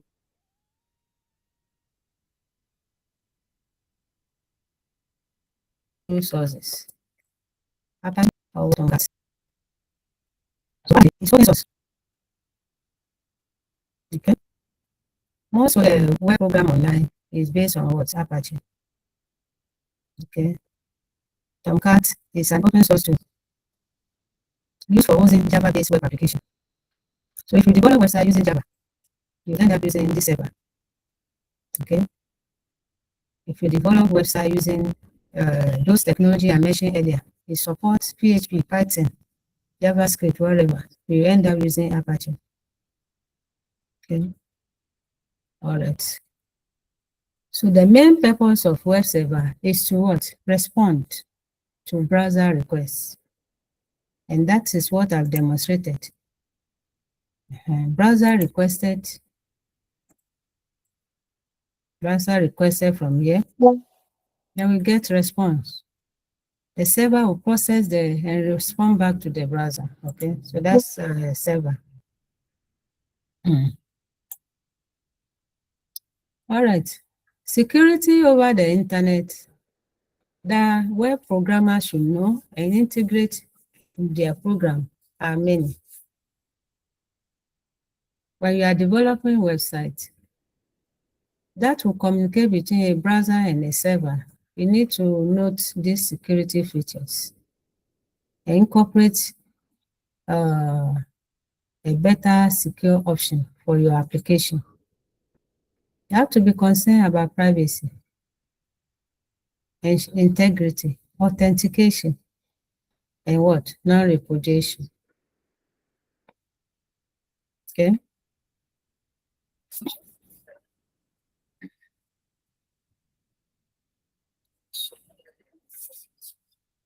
Authentication is a process to verify the identity of the user.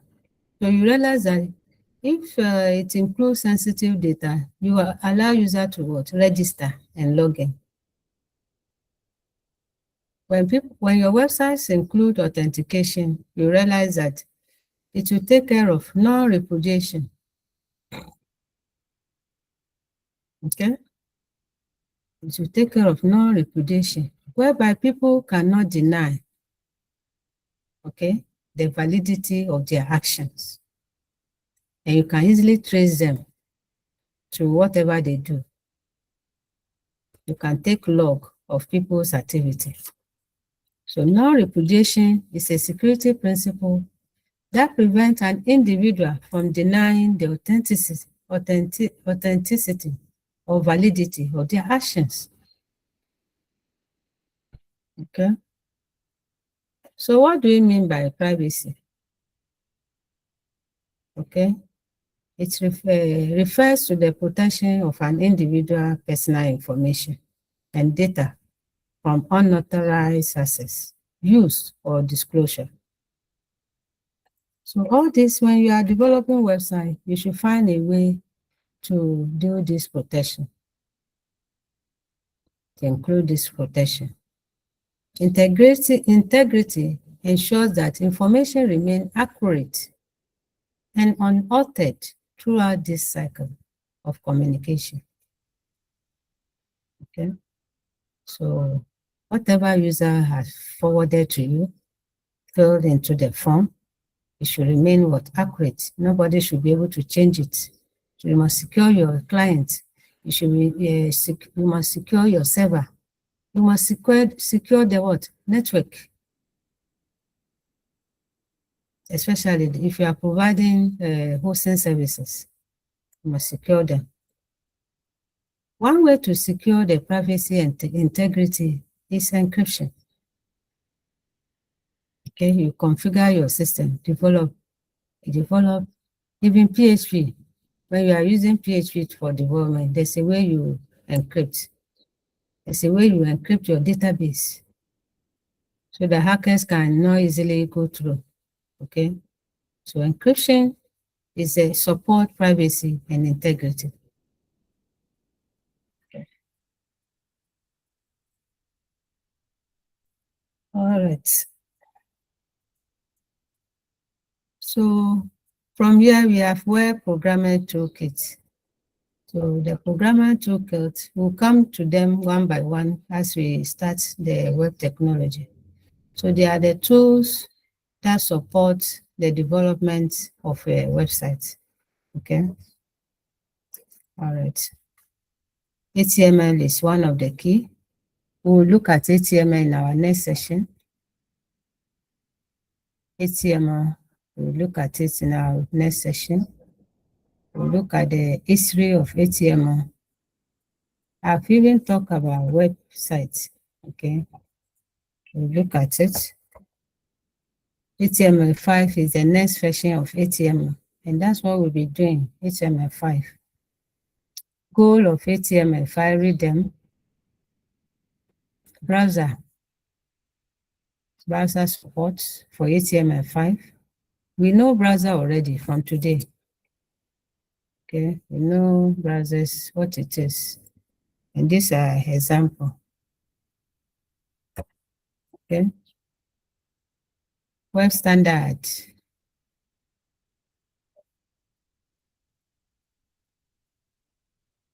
When you are writing HTML, that you will be starting. You must write appropriate HTML code with the syntax. Okay, they are important. So look at HTML5 in our next session, and we'll be able to see how you can write standardized web pages. Okay, we can validate your HTML page by going through this website. Let me see whether it's still working. So if I come to here, validator.org, all right. So you can, when you develop your website, you can validate it here. So either you use validate by file upload, you upload your file, you select your HTML page, then you click on check. It will validate it for you. All right. So validator.org. Another tool is Rails, Ruby, JavaScript, ASP.NET, SMO, PHP. Read about them. Ajax, Java Web Software. These are the software that support development in Java, Servlet, JSP, Java Server Faces. Okay. I think I learned website using Java. So this is what we use with HTML. Java Server Pages, Servlets, and then HTML. That's what we use that time.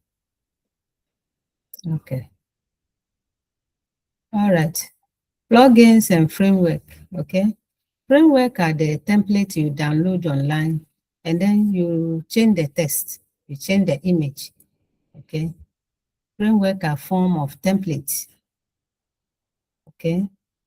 Terms of form of template that you can download and redesign to be your own. Okay. Example of a framework include Django, Laravel. Okay. We have PHP frameworks. Okay. So Laravel is a PHP framework. Django is Python framework, and Ruby on Rails. For mobile app framework, there are also many. Flutter. If you want to develop web application, it includes React, Flutter, and Xamarin. These are the supporting framework. You download them and configure. We have front-end framework, back-end framework. I gave examples. Bootstrap, game development. So if you have time, we'll look at framework, okay? Not today. All right. So these before you develop your website, you must consider the planning. You must do planning. So yeah, I said website planning and publishing. Before I develop website for your school, I must know what text to include, images, video, whatever to prepare, whatever I want to use. Headings, you have to plan them, prepare them down. You must do the prototype, design your prototype. So prototype is a mock-up of what you have here, the content. Then before now, you go and create your website using the appropriate technology. Now you create your website, debug it and test it very well. Check for spelling mistake. Check for link. Are they working properly? Are they working? Are all the link working? When you go to the link page, is the content correct? Check for where, create your website and debug. Then you find web hosting. When you are looking for web hosting, it should be scalable, reliable, and speedy. They must be able to provide these things. do a quality assurance audit. That says when they host your website, test all the link again, follow semantic structure, make sure the layout is correct, optimize image, check all grammar and spellings before you put it online. Publish your website. Okay.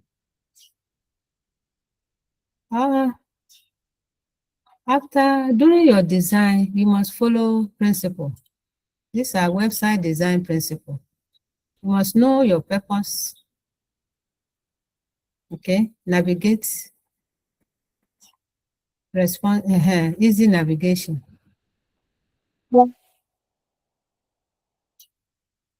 Your link shouldn't be hidden.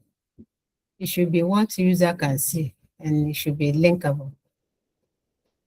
Your website should be responsive, meaning everybody using your website, either on laptop, desktop, mobile phone, they should be able to see it equally. The display should be equal. So that's responsive. So it should be responsive on every devices. Consistency. Your paragraph size, your icon, your banner, the text color, heading, text, font should be the same. Your background color for all your pages should be the same. So when they are the same, you are developed for consistency. Your user interface should be simple and user-friendly.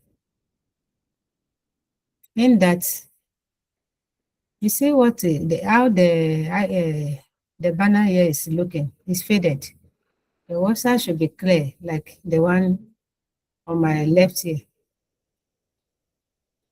Know that your background color should be able to, the font should be able to come out of it clearly. The content of your website should meet your goal, the goal of the website. So website for e-commerce will be different to website for e-learning. Content meets goals,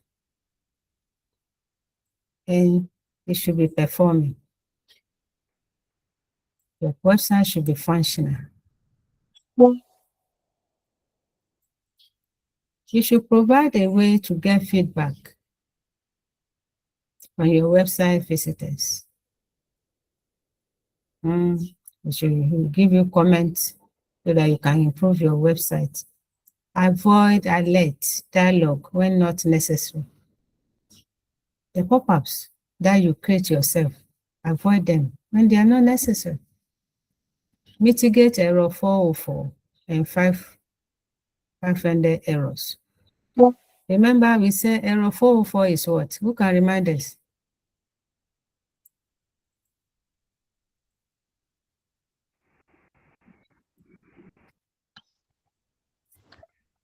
Page not found.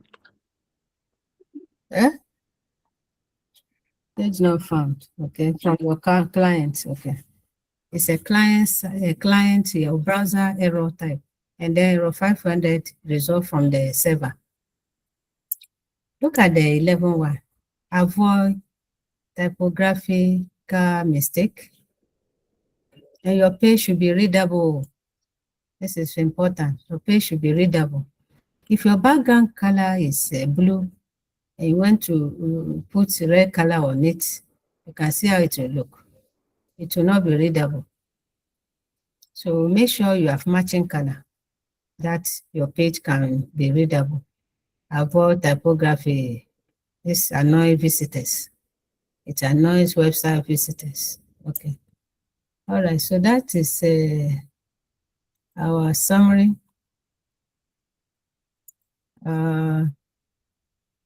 Sample questions.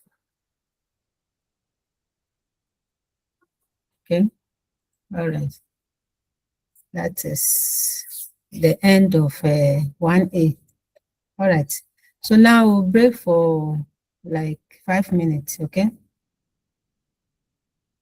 Then we'll come back for the second session. All right. Thank you, madam. Thank you, too. So see you in 10 a.m. 5 minutes. Okay. All right. Okay.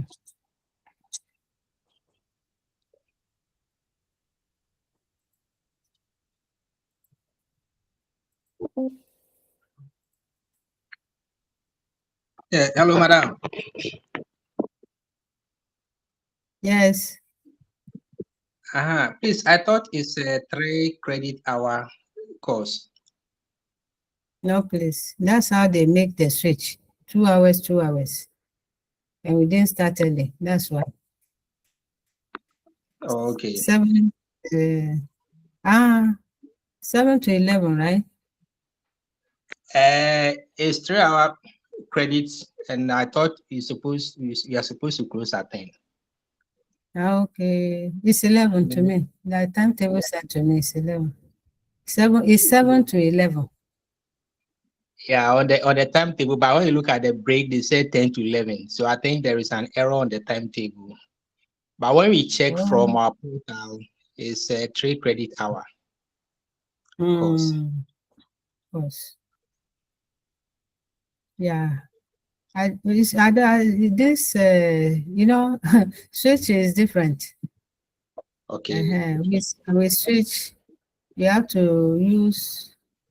Yeah. We do that. We do this slide for. I think this is the third year they started switch, and we have to do like 1 hour 30 minutes for the A. You can see my slide lesson A. Then we'll go to lesson B, also another 1 hour 30 minutes. But your class we started 7:30, so around what? I didn't even check the time. 7:30. Next week when we start at 7, you should be able to do 1 hour 30 minutes. Another 1 hour 30 minutes. Okay. So but we have to look at the B. Okay. No problem. All right. Yeah. Okay. Thank you. You are welcome.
All right.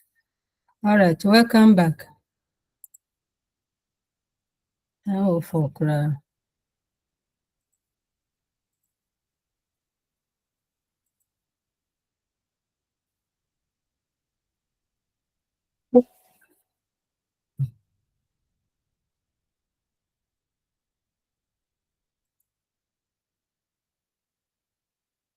Okay. In this session, we are going to learn how to design websites.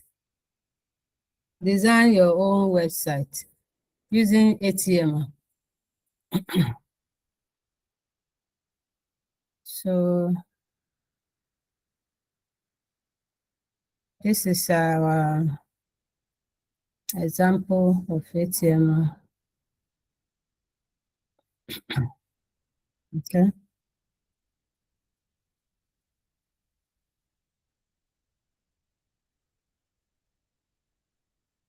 All right. Okay. So now, first thing we'll look at is the evolution and what HTML is. HTML stands for Hypertext Markup Language. Okay. And XHTML stands for Extensible Hypertext Markup Language. Okay. These markup languages are very, very important when you look at the role of website development. HTML was the first language that was developed to communicate or share information over the internet or display content over the internet. The language have evolved to accommodate new technologies. So HTML doesn't, current HTML or website doesn't work alone, but it includes other technologies such as CSS, JavaScript, PHP, etc. Okay. So let me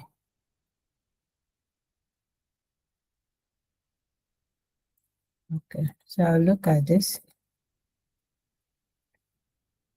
So HTML is a markup language that have evolved or play significant role in the modern web. Okay. So HTML have evolved to accommodate new technologies such as CSS, such as JavaScript,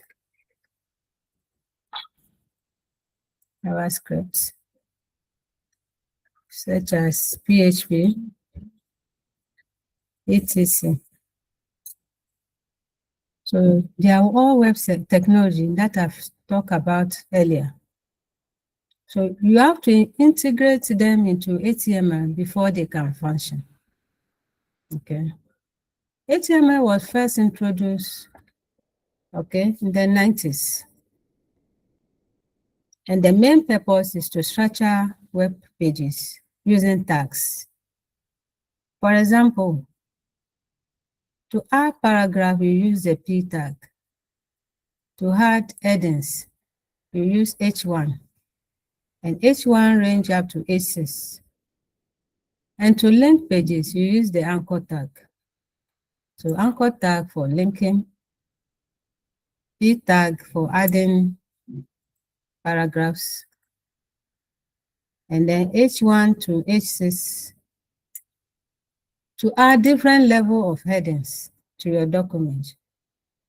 Okay, to add different level of headings to your HTML. All right. So in 1995, HTML 2.0 was introduced. Okay.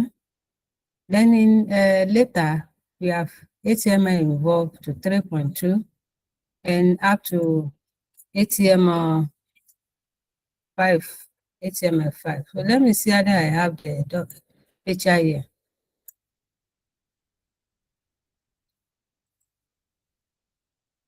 Okay, I don't have the picture here. But the previous slide, let me see. For evolution of HTML. 1A is here.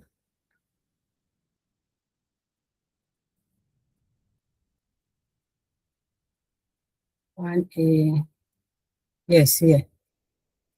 So this node should have been there. History of HTML, okay. All right. HTML, okay. All right, so I'll move.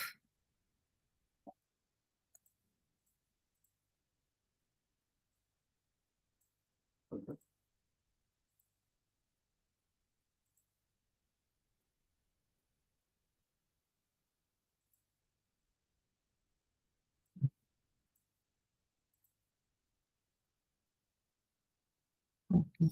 So, sorry, so I'll move this to this slide.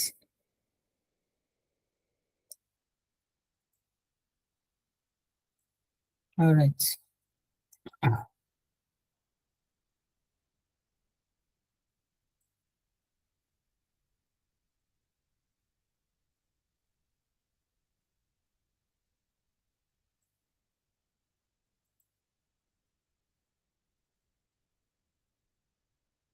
So evolution.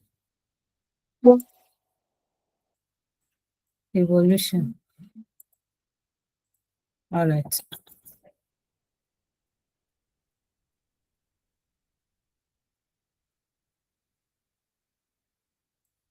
So this, when we talk about evolution, we realize that it has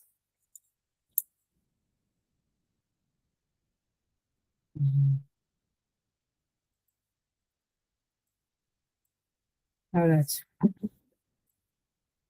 It's HTML evolved from HTML, which was first published, to HTML5. Okay, to HTML5. And the evolution is just adding versions. And version comes with more functionalities, more standard. Okay, more standard. And it is believed that HTML5 has come to stay since its establishment in 2012. So currently we teach HTML5 in schools, HTML5 in schools, okay. So you can read more about HTML, the evolution that I described here.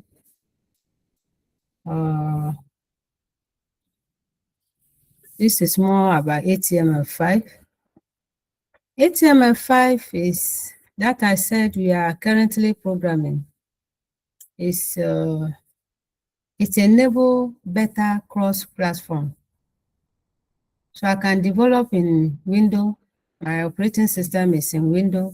You can run the same code in different platforms.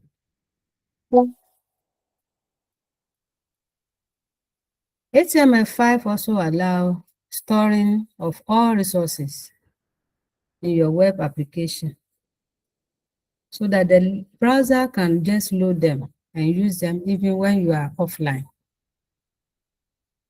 So HTML5, when you develop using HTML5, it has capability of reloading content anytime. If you have opened it down, it will be loaded. You can do them offline. HTML5 enable mobile and desktop website design so that when you develop using HTML5, you can view the web content on every devices, mobile or desktop or your laptop. It should view the pages that you have sketched. HTML5 is also API development. It supports API development and workability in your browser. Okay, so more functionality when you develop using HTML5. So HTML5 also have built-in audio video support with our plugins. Initially, the previous web, you have to download plugin before you can view audio and video. But with HTML5, you don't download plugins. You only develop using the video tag and the audio tags, and that's it. HTML5 also enhance form controls and attributes.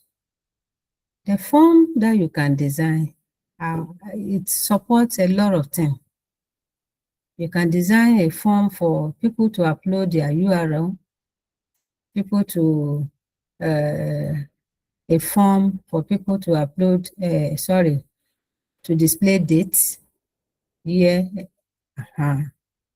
HTML5 also support Canvas drawing. Canvas means drawing. You integrate it with JavaScript and you can sketch. HTML5 allow you to develop website to drag and drop.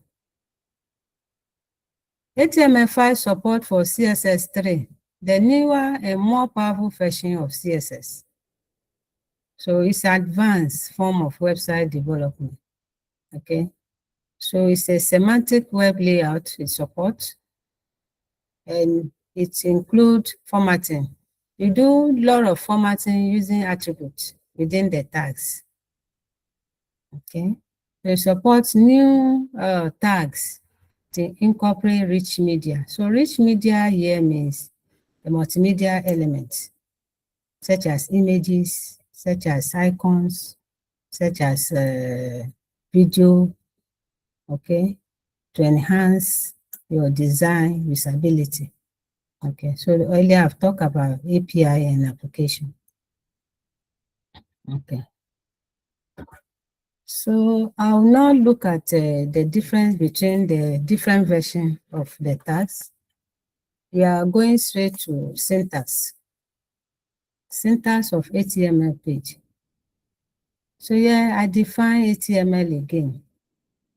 It stands for Hypertext Markup Language, and it is used for creating web pages, to structure your content, okay, using elements. Here are the basic syntax for HTML. Okay, HTML, we want to design an HTML page. Here are basic syntax for HTML. Okay. So before we look at the syntax, we would like to specify the HTML development environment. Okay. We would like to look at HTML development environment. So I'll put here HTML development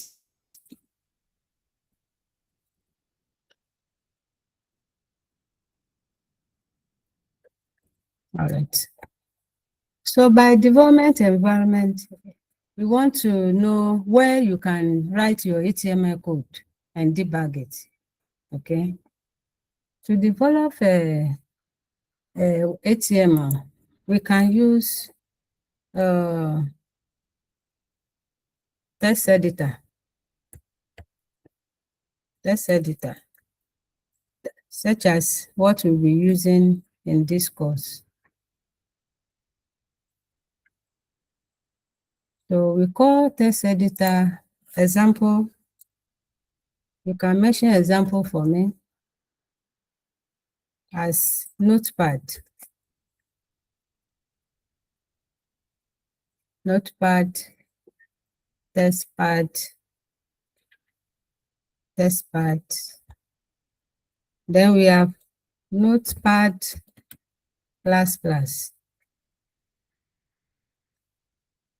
Notepad++. We have Sublime Text. Sublime Text, etc. So these are called textual development environment. Textual development environment. So we have the textual development environment.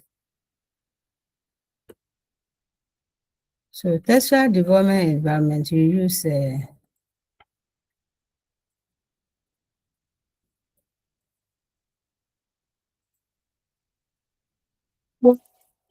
all right, we use this to do that. Okay.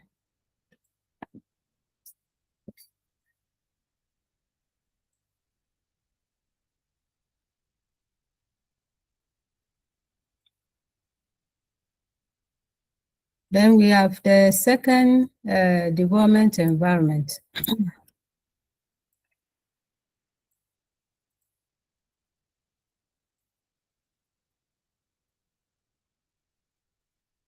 Which is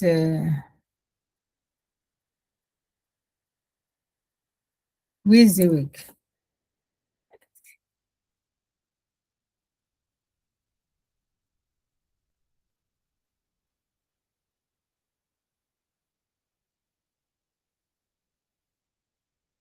WYSIWYG. Okay. WYSIWYG development environment. So with this kind of environment, it allows you to go in there and then make use of the icons, make use of the menu, make use of that environment to develop. Sometimes without typing code, without typing the code yourself, you just be dragging down to develop. And WYSIWYG means what you see is what you get. Okay, what you see is what you get. Okay, I think there's no second I. Okay, what you see is what you get. Okay, development environment. So in that environment, development environment include Dreamweaver from Adobe.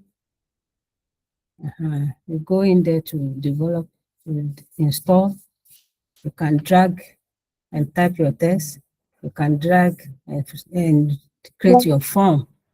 You can drag and create your image. Then we have VB.NET,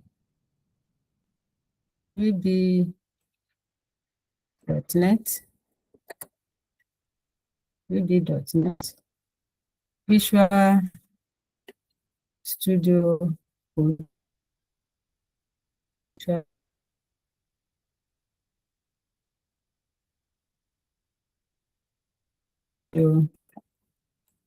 code.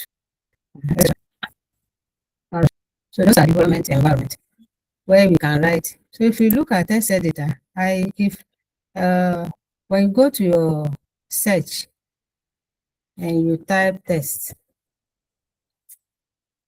when you type text, you can see I have installed Notepad++. But Notepad comes with my operating system. It's here.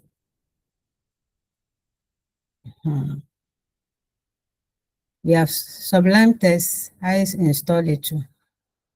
Sublime Text, I install it. Okay. So if you open Sublime Text, okay, the path and the try again. Okay. So Sublime Text is now maybe working. If you have your Notepad, so this Notepad environment. Okay. This is a Notepad new page. This is how the new page will be. Environment. Okay. New page. So if you have Notepad, this one, this is how the page also look like. The new page will be dark like this. And these are the menu that support your coding. But the other one, Notepad++, is white background. It has a lot of features. So if you go, you can download this one or Sublime. Sublime, the background is also dark. I prefer using this for my lecture. It's clear and clean. All right. So those are the development environment we'll be using. Are you okay with development environment?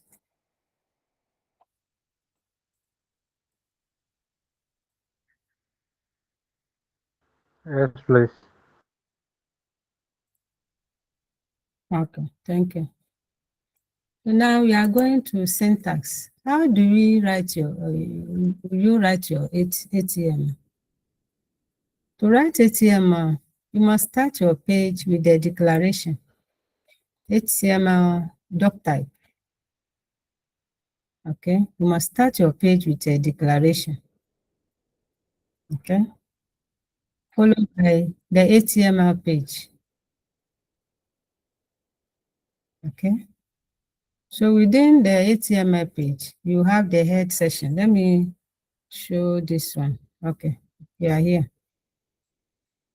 This is the basic structure of your web page. HTML syntax will start with a doc type. Doc type, you are telling the browser that you are about to begin the development of what? HTML page. Doc type, the document type declaration is HTML. So these are space in between them. Then immediately you follow it with HTML tag. So this is the starting of your website, the starting of your web page, HTML. You can see that every web page must end with a HTML. Starting tag is different from closing tag because of the slash there. So that is the syntax we are talking about there.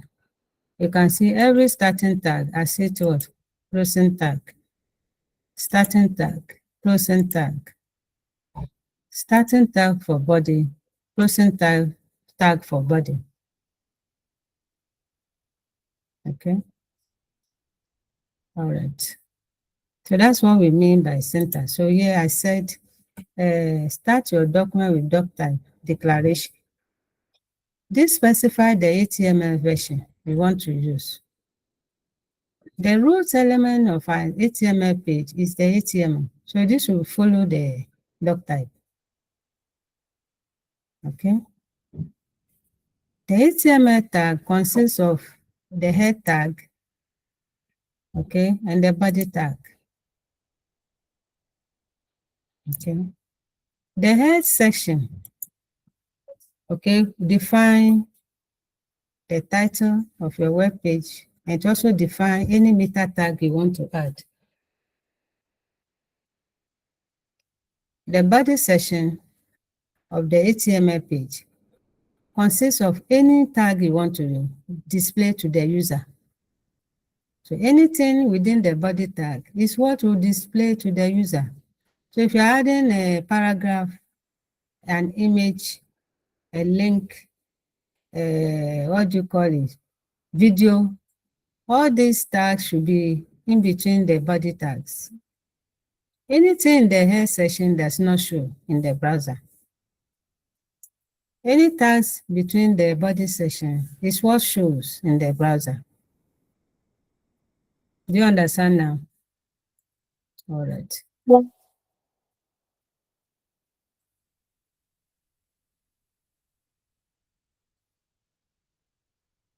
So basically, tags are used to map different elements. Tags are used to map different elements, and they consist of opening tag and the what? Closing tag. Closing tag are demarcated with slash.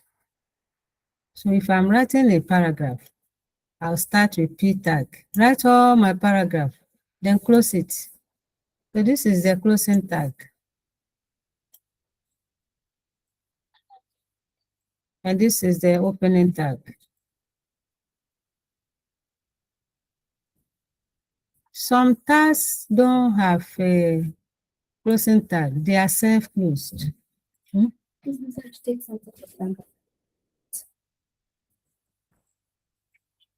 Some tags are self-closed. And some don't consist of any content. When you look at the paragraph above, we have P, content, closing P. So tags with content are called elements.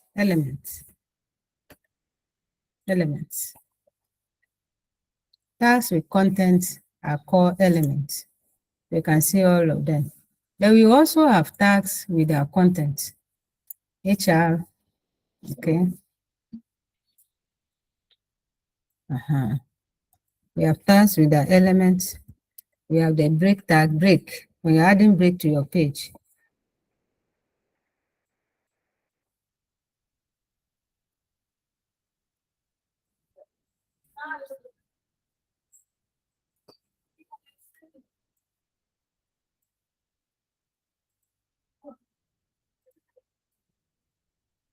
The break tag is like this, BR. HTML5. Break tag is written like this. BR / greater than symbol. These are called self-closing tag. And mostly they do not contain content. They don't have even closing tags. This is how you write them. This is the image tag. You can add attributes to them. All right. So now, what are attributes? Another key term we are learning is attribute. Apart from tag, we are talking of attribute now. Attributes are used to provide additional information to the tag. Okay. And mostly they are specified within the opening tag. You cannot put attributes in the closing tag of the P. Attribute must come here. P. Then you write the attribute you want. So if I say P ID equals A. ID equals A.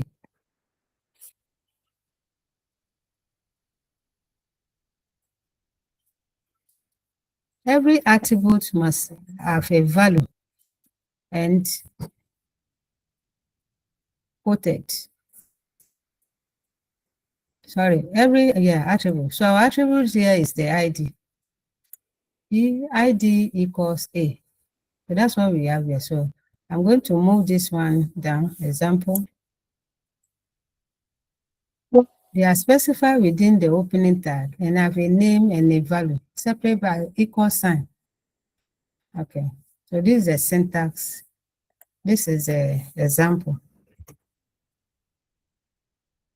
Example of attribute.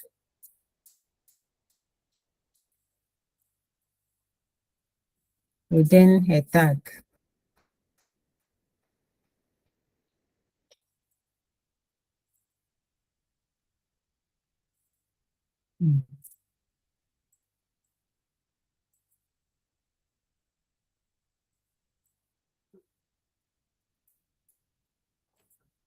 Okay.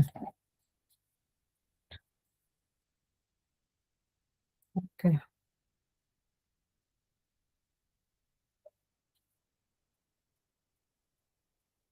Basic HTML syntax. So we use tag to write HTML. And tags can consist of attributes. That's what I mean. Lot of attributes. Not just one. So I've given an example here. Example of simple tag. And these are example of a self-closing tag. Okay, some tags like this are self-closing and do not require a closing tag. Okay. Attributes can be added to the opening tag. And this is the syntax, and this is a example. All right. Every programming language, you can add comments. Comments are used to debug. Comments are used to describe our codes. Okay. So this is HTML comment. You write your comment here, the syntax, you write the content here and close it. HTML syntax for comment. It's less than symbol, exclamation, dash. Then you write your comment, then you close the comment. Okay.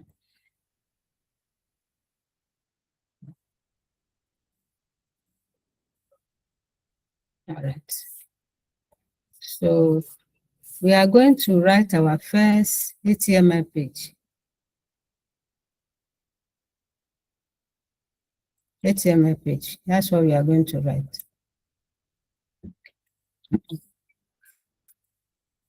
This structure should be in your head. I can type all this on my head. Okay. This is your basic structure. Okay. So we are going to our empty page. Then the first thing you must do to your page is to write this structure.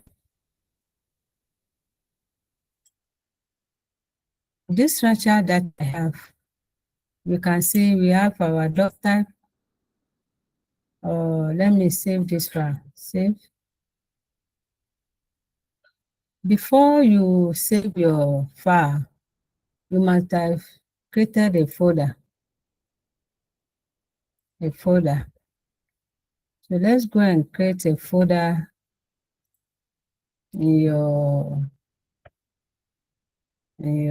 okay, I can create a folder here, documents.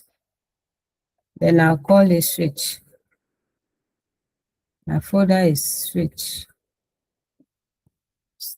practice 2026. Then I'll call this one practice. Okay.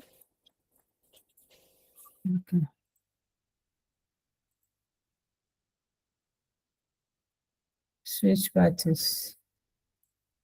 Where's so you open the folder, then you save your file. So this one will be practice 1.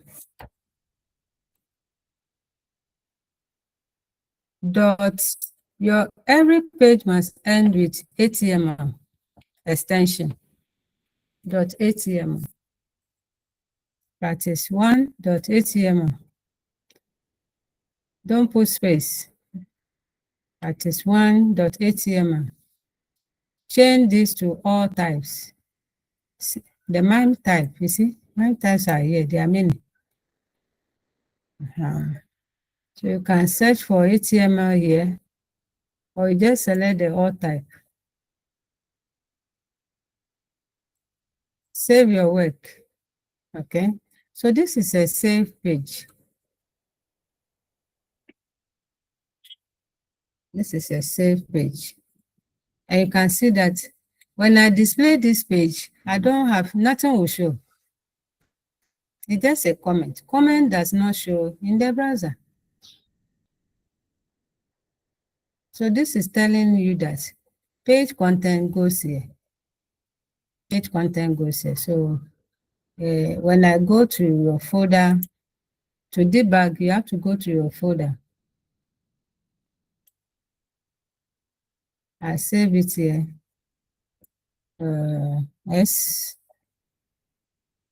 Switch practice is here. So I'm cutting it. I'll cut it and go back to switch note. Switch note, I'll put it here. All right, so your folder is here. Your first practice.html. It will take the default icon of your browser. Default icon. of your browser. So my default browser is Google Chrome, Google, and that's why I took it, the icon. You double click, you see that there's nothing there because you don't have anything on our page.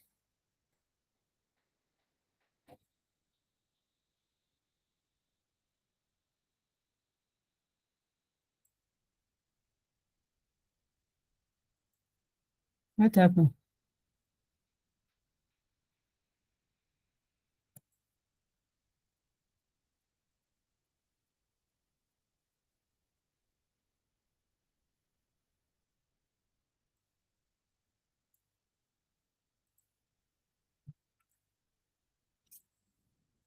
Okay, so this is our file.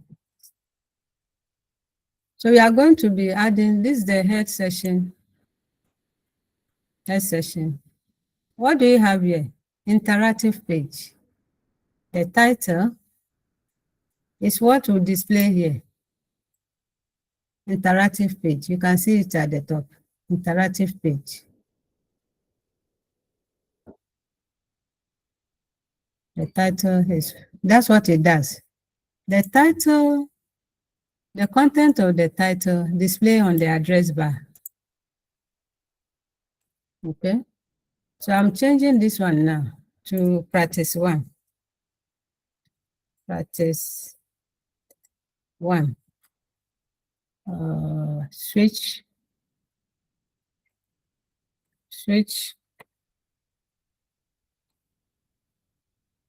2026 practice 1. Then you save it.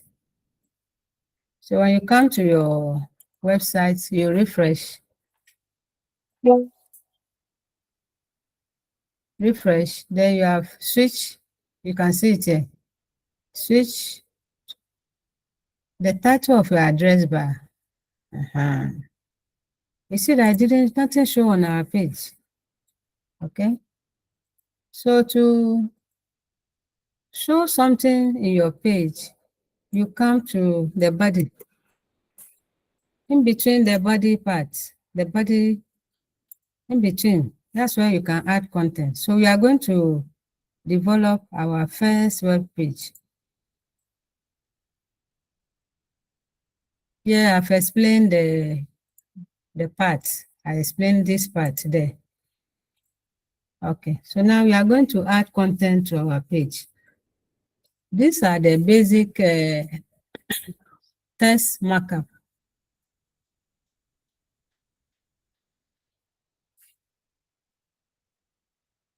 For formatting text on your page, these are the basic tags.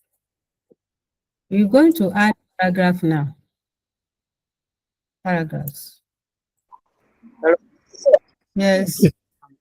Hello, madam.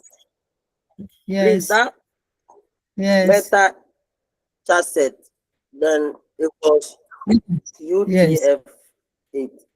Does it play any significant role? Yes. Does it do what? Does it play any significant role? Yes, please. We want this is a Unicode character. We want our browser to process anything we are typing. Do you understand? Using UTF-8. UTF-8. So when you come to the text editor tool, when you are saving, save as, I'm coming. Save as, okay, okay. All right, it's not here. It's a way of processing whatever we want to type within this code, within this page. So it's a character says a Unicode for processing anything, any character we are typing. We have different value you can give here. We have UTF-16, different type of Unicode character and website. So let me see Notepad. Sometimes you have to even set it yourself from the browser. So if I say save this page, It's also is different now. It's here. Sorry. Encoding. Have you seen that? If you are saving a new document, you can set it yourself. So encoding, we say UTF-8. 8. But if you want to change to UTF-16 with BOM, ASCII, ANSI, it's a form of processing of your anything you are typing. Okay. So even apart from character sets as an attribute here, the other form of attribute you can set using meter. So this is just a demonstration. Okay. Are you okay? Yes, madam. Okay. So now we want to add a paragraph to our page. And I said to add a paragraph, no, we want to add a heading, title for our page. So the first page title will do, we're going to add heading 1.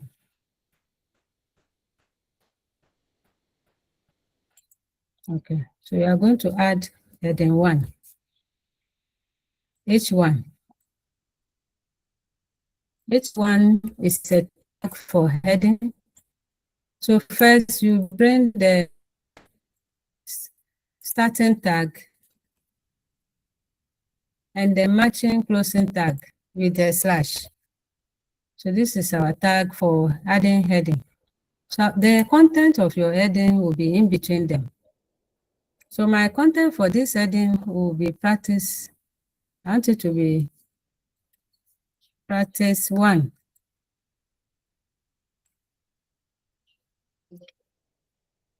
Switch practice 1. That's our content. Then you save your page. Then you debug. You go to your folder to open that file. You see our title. Switch practice 1. That is the title of our page. Okay. Then we, after adding title, I said earlier, range from H1 to 6. Okay. H1 to H6. So we are going to add the different type of title.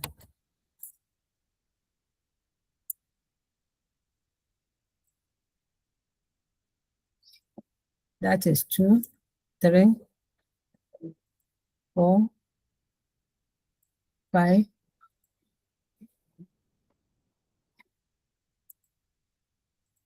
6. So we are going to change this to H2, heading 2, heading 2. You close it. Heading 3, heading 3. You are closing it. Heading 4, matching heading 4. Heading 5, close heading 5. Heading 6, close heading 6. Then you save your work. Save it.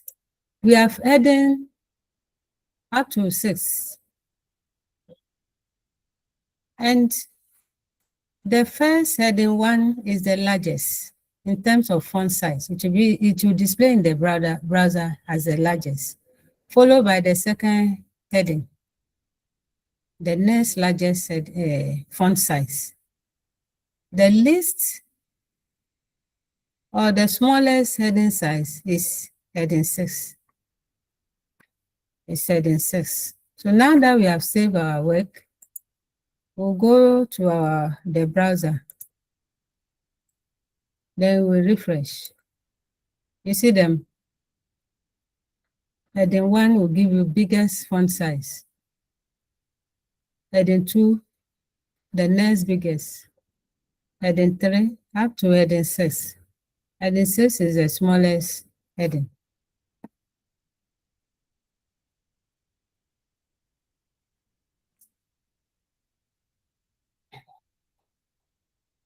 So anytime, every of your web page should have a title. So we use this heading to give title. Okay. Now we want to add a paragraph. After the heading, you add paragraphs. So I want to add paragraph. Paragraph is added using p tag. P tag, then the matching p tag.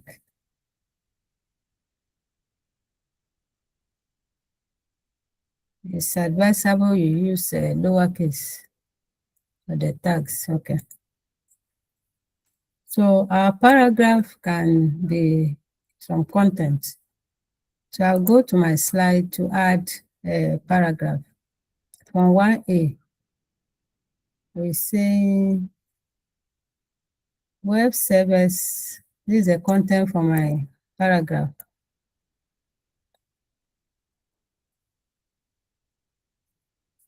Okay. We'll save our paragraph. Then we debug. Okay. We'll refresh again. This is, you see our paragraph. Web servers are software application or program that are responsible for serving or responding to the user's browser requests. Okay. You can add more content.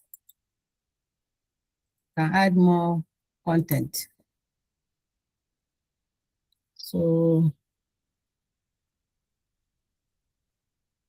you see this one, type of web service. Okay.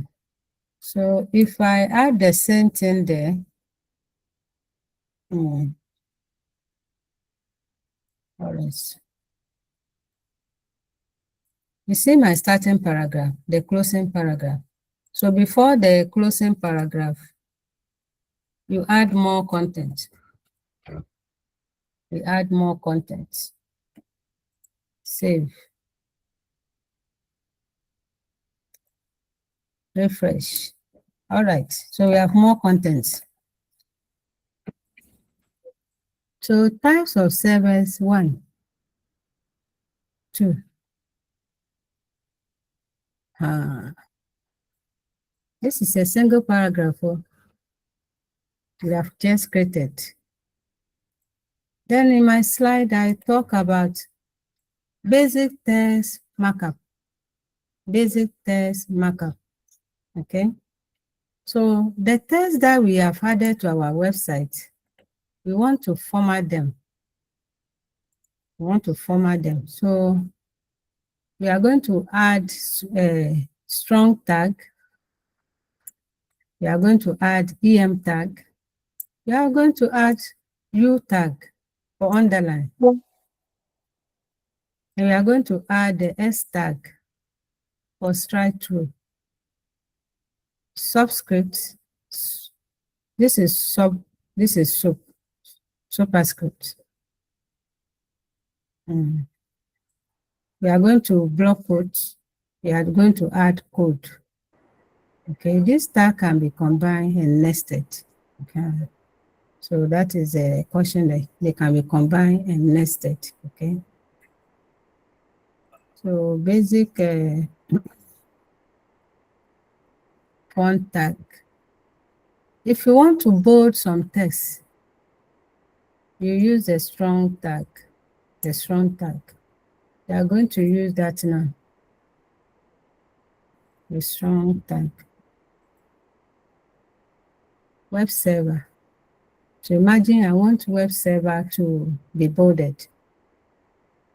So I'll come here and add the,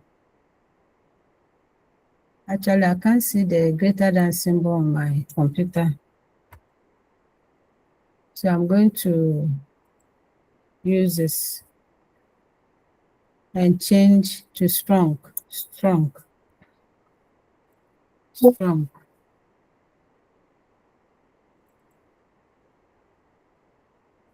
So that is our starting tag for strong. The only thing I want to bold is web browser. So I will come here to close the strong. So to close the strong, I'll precede it with the slash strong. So now I've closed my strong tag. Then you save your work. Strong. Go back to view your website.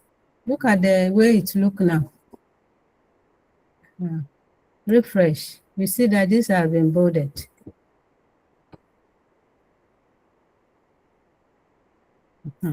We have added strong in between this. So that has made the content bolded. Web server. So we are going to bold something again. So the tag for bolding is a strong. Okay. So let's say I want to bold from here, Apache up to here. Then I will go and bold Tomcat as number 2. So I'll come before here, add my bold tag, close it here. Then I'll go here, add my bold tag, close it here. Remember, for the closing tag, we must add slash. For here, we must add slash to close our bolding tag. That is strong. HTML5 is strong. So let's view and refresh. Good. HTTP server from year 1 is bolded. Tomcat is bolded. Okay, so that is HTML5. Okay.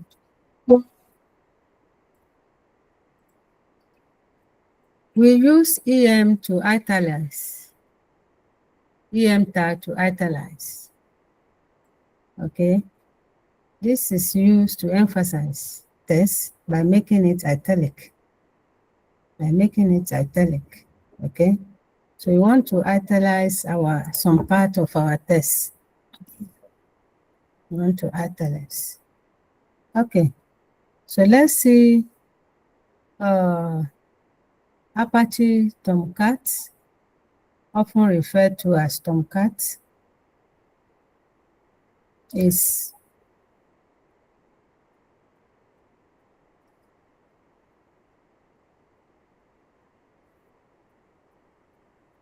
so let me see the display again. The display is here. Then we'll look at the word we want to italize.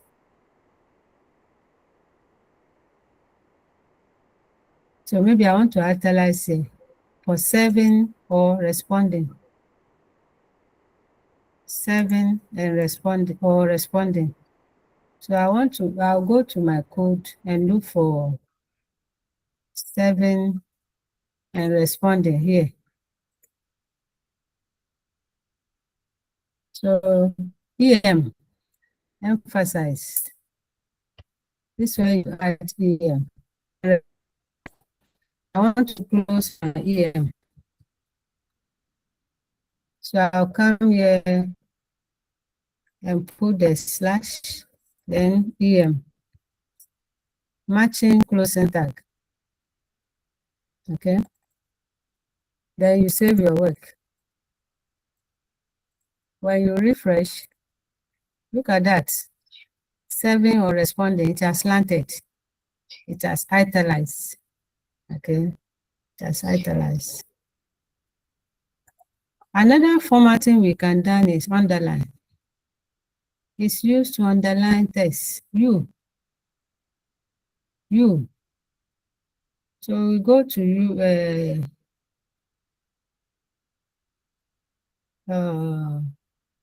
You want to add you to this one.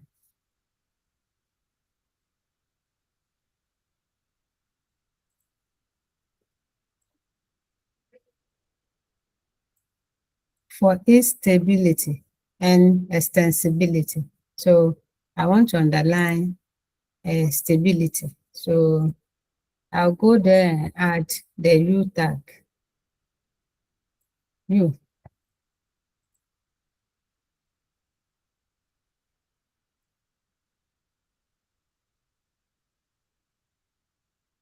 U tag. Then I want to close the U tag.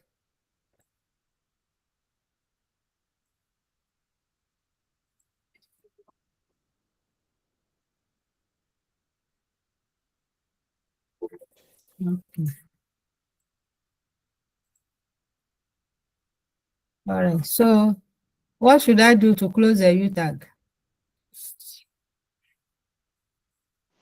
You bring slash in front of it. Thank you. So I'll bring a slash here. Then I save. I save this website. But I also want to add extensibility. I want to underline extensibility. So I'll do the same here. I'll put the U in front of extensibility. U stand for underline. Then I'll close it here. So equally, I should add the closing tag. Then we'll save our work. All right. So let's see what that will also do. You refresh your browser. Good. You see the underline there, stability and extensibility.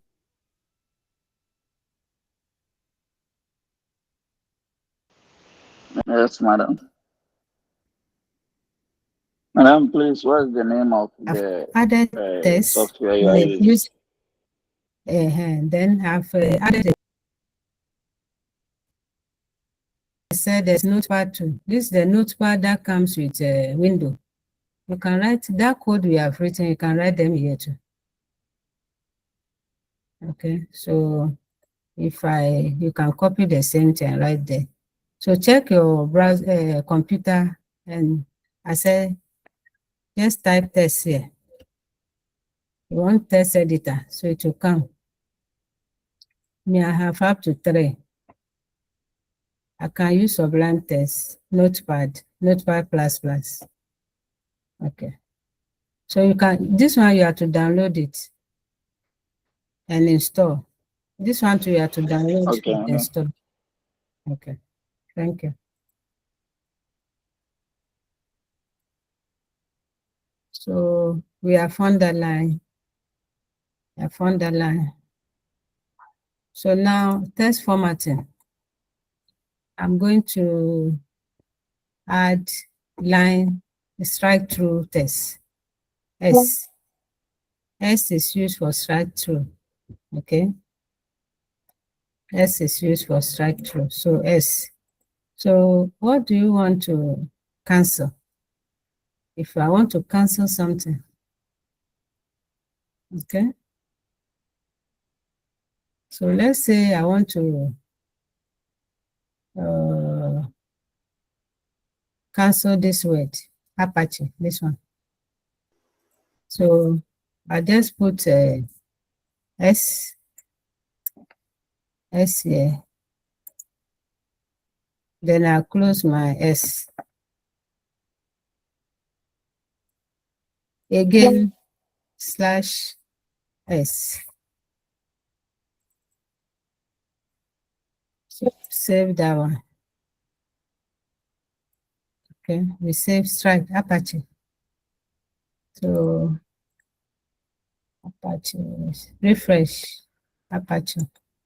Have you seen that? Strike through. Sometimes when you are developing website for conference, and you give the extension to submission of paper, the old date you keep it. Then you keep it by doing the strike through. Then you write the new date, extended to. So the new date will be visible, but the previous date will be strike through. So there are purposes for this usage. This can be used for mathematical stuff. Sub and then what? Sub. Mathematical stuff. Subscript test. Superscript or test. subscript text, superscript text. So let's say in my paragraph, I'm still within the paragraph. If I want to 34,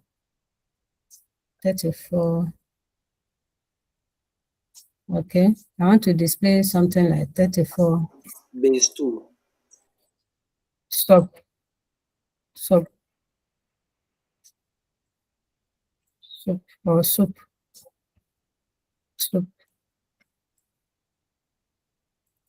Soup 2 or 5. Then you close the soup.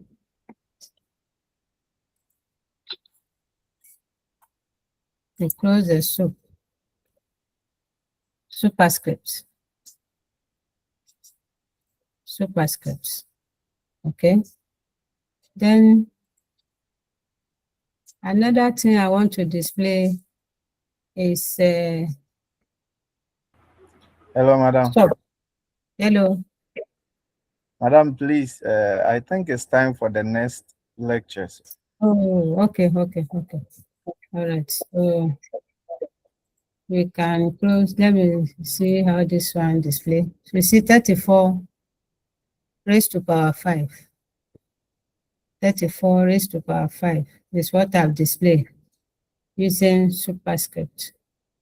Okay, using superscript. Okay. So when you go, I'll send a note to practice the basic HTML page. So this is what we have done so far. We added headings, then we are able to add a paragraph, and we are formatting our paragraph. It is called text formatting. Text formatting in your slide. That's where we have reached. Okay. Text formatting. All right. So close here. We are not able to finish anyway. Okay. So see you next week.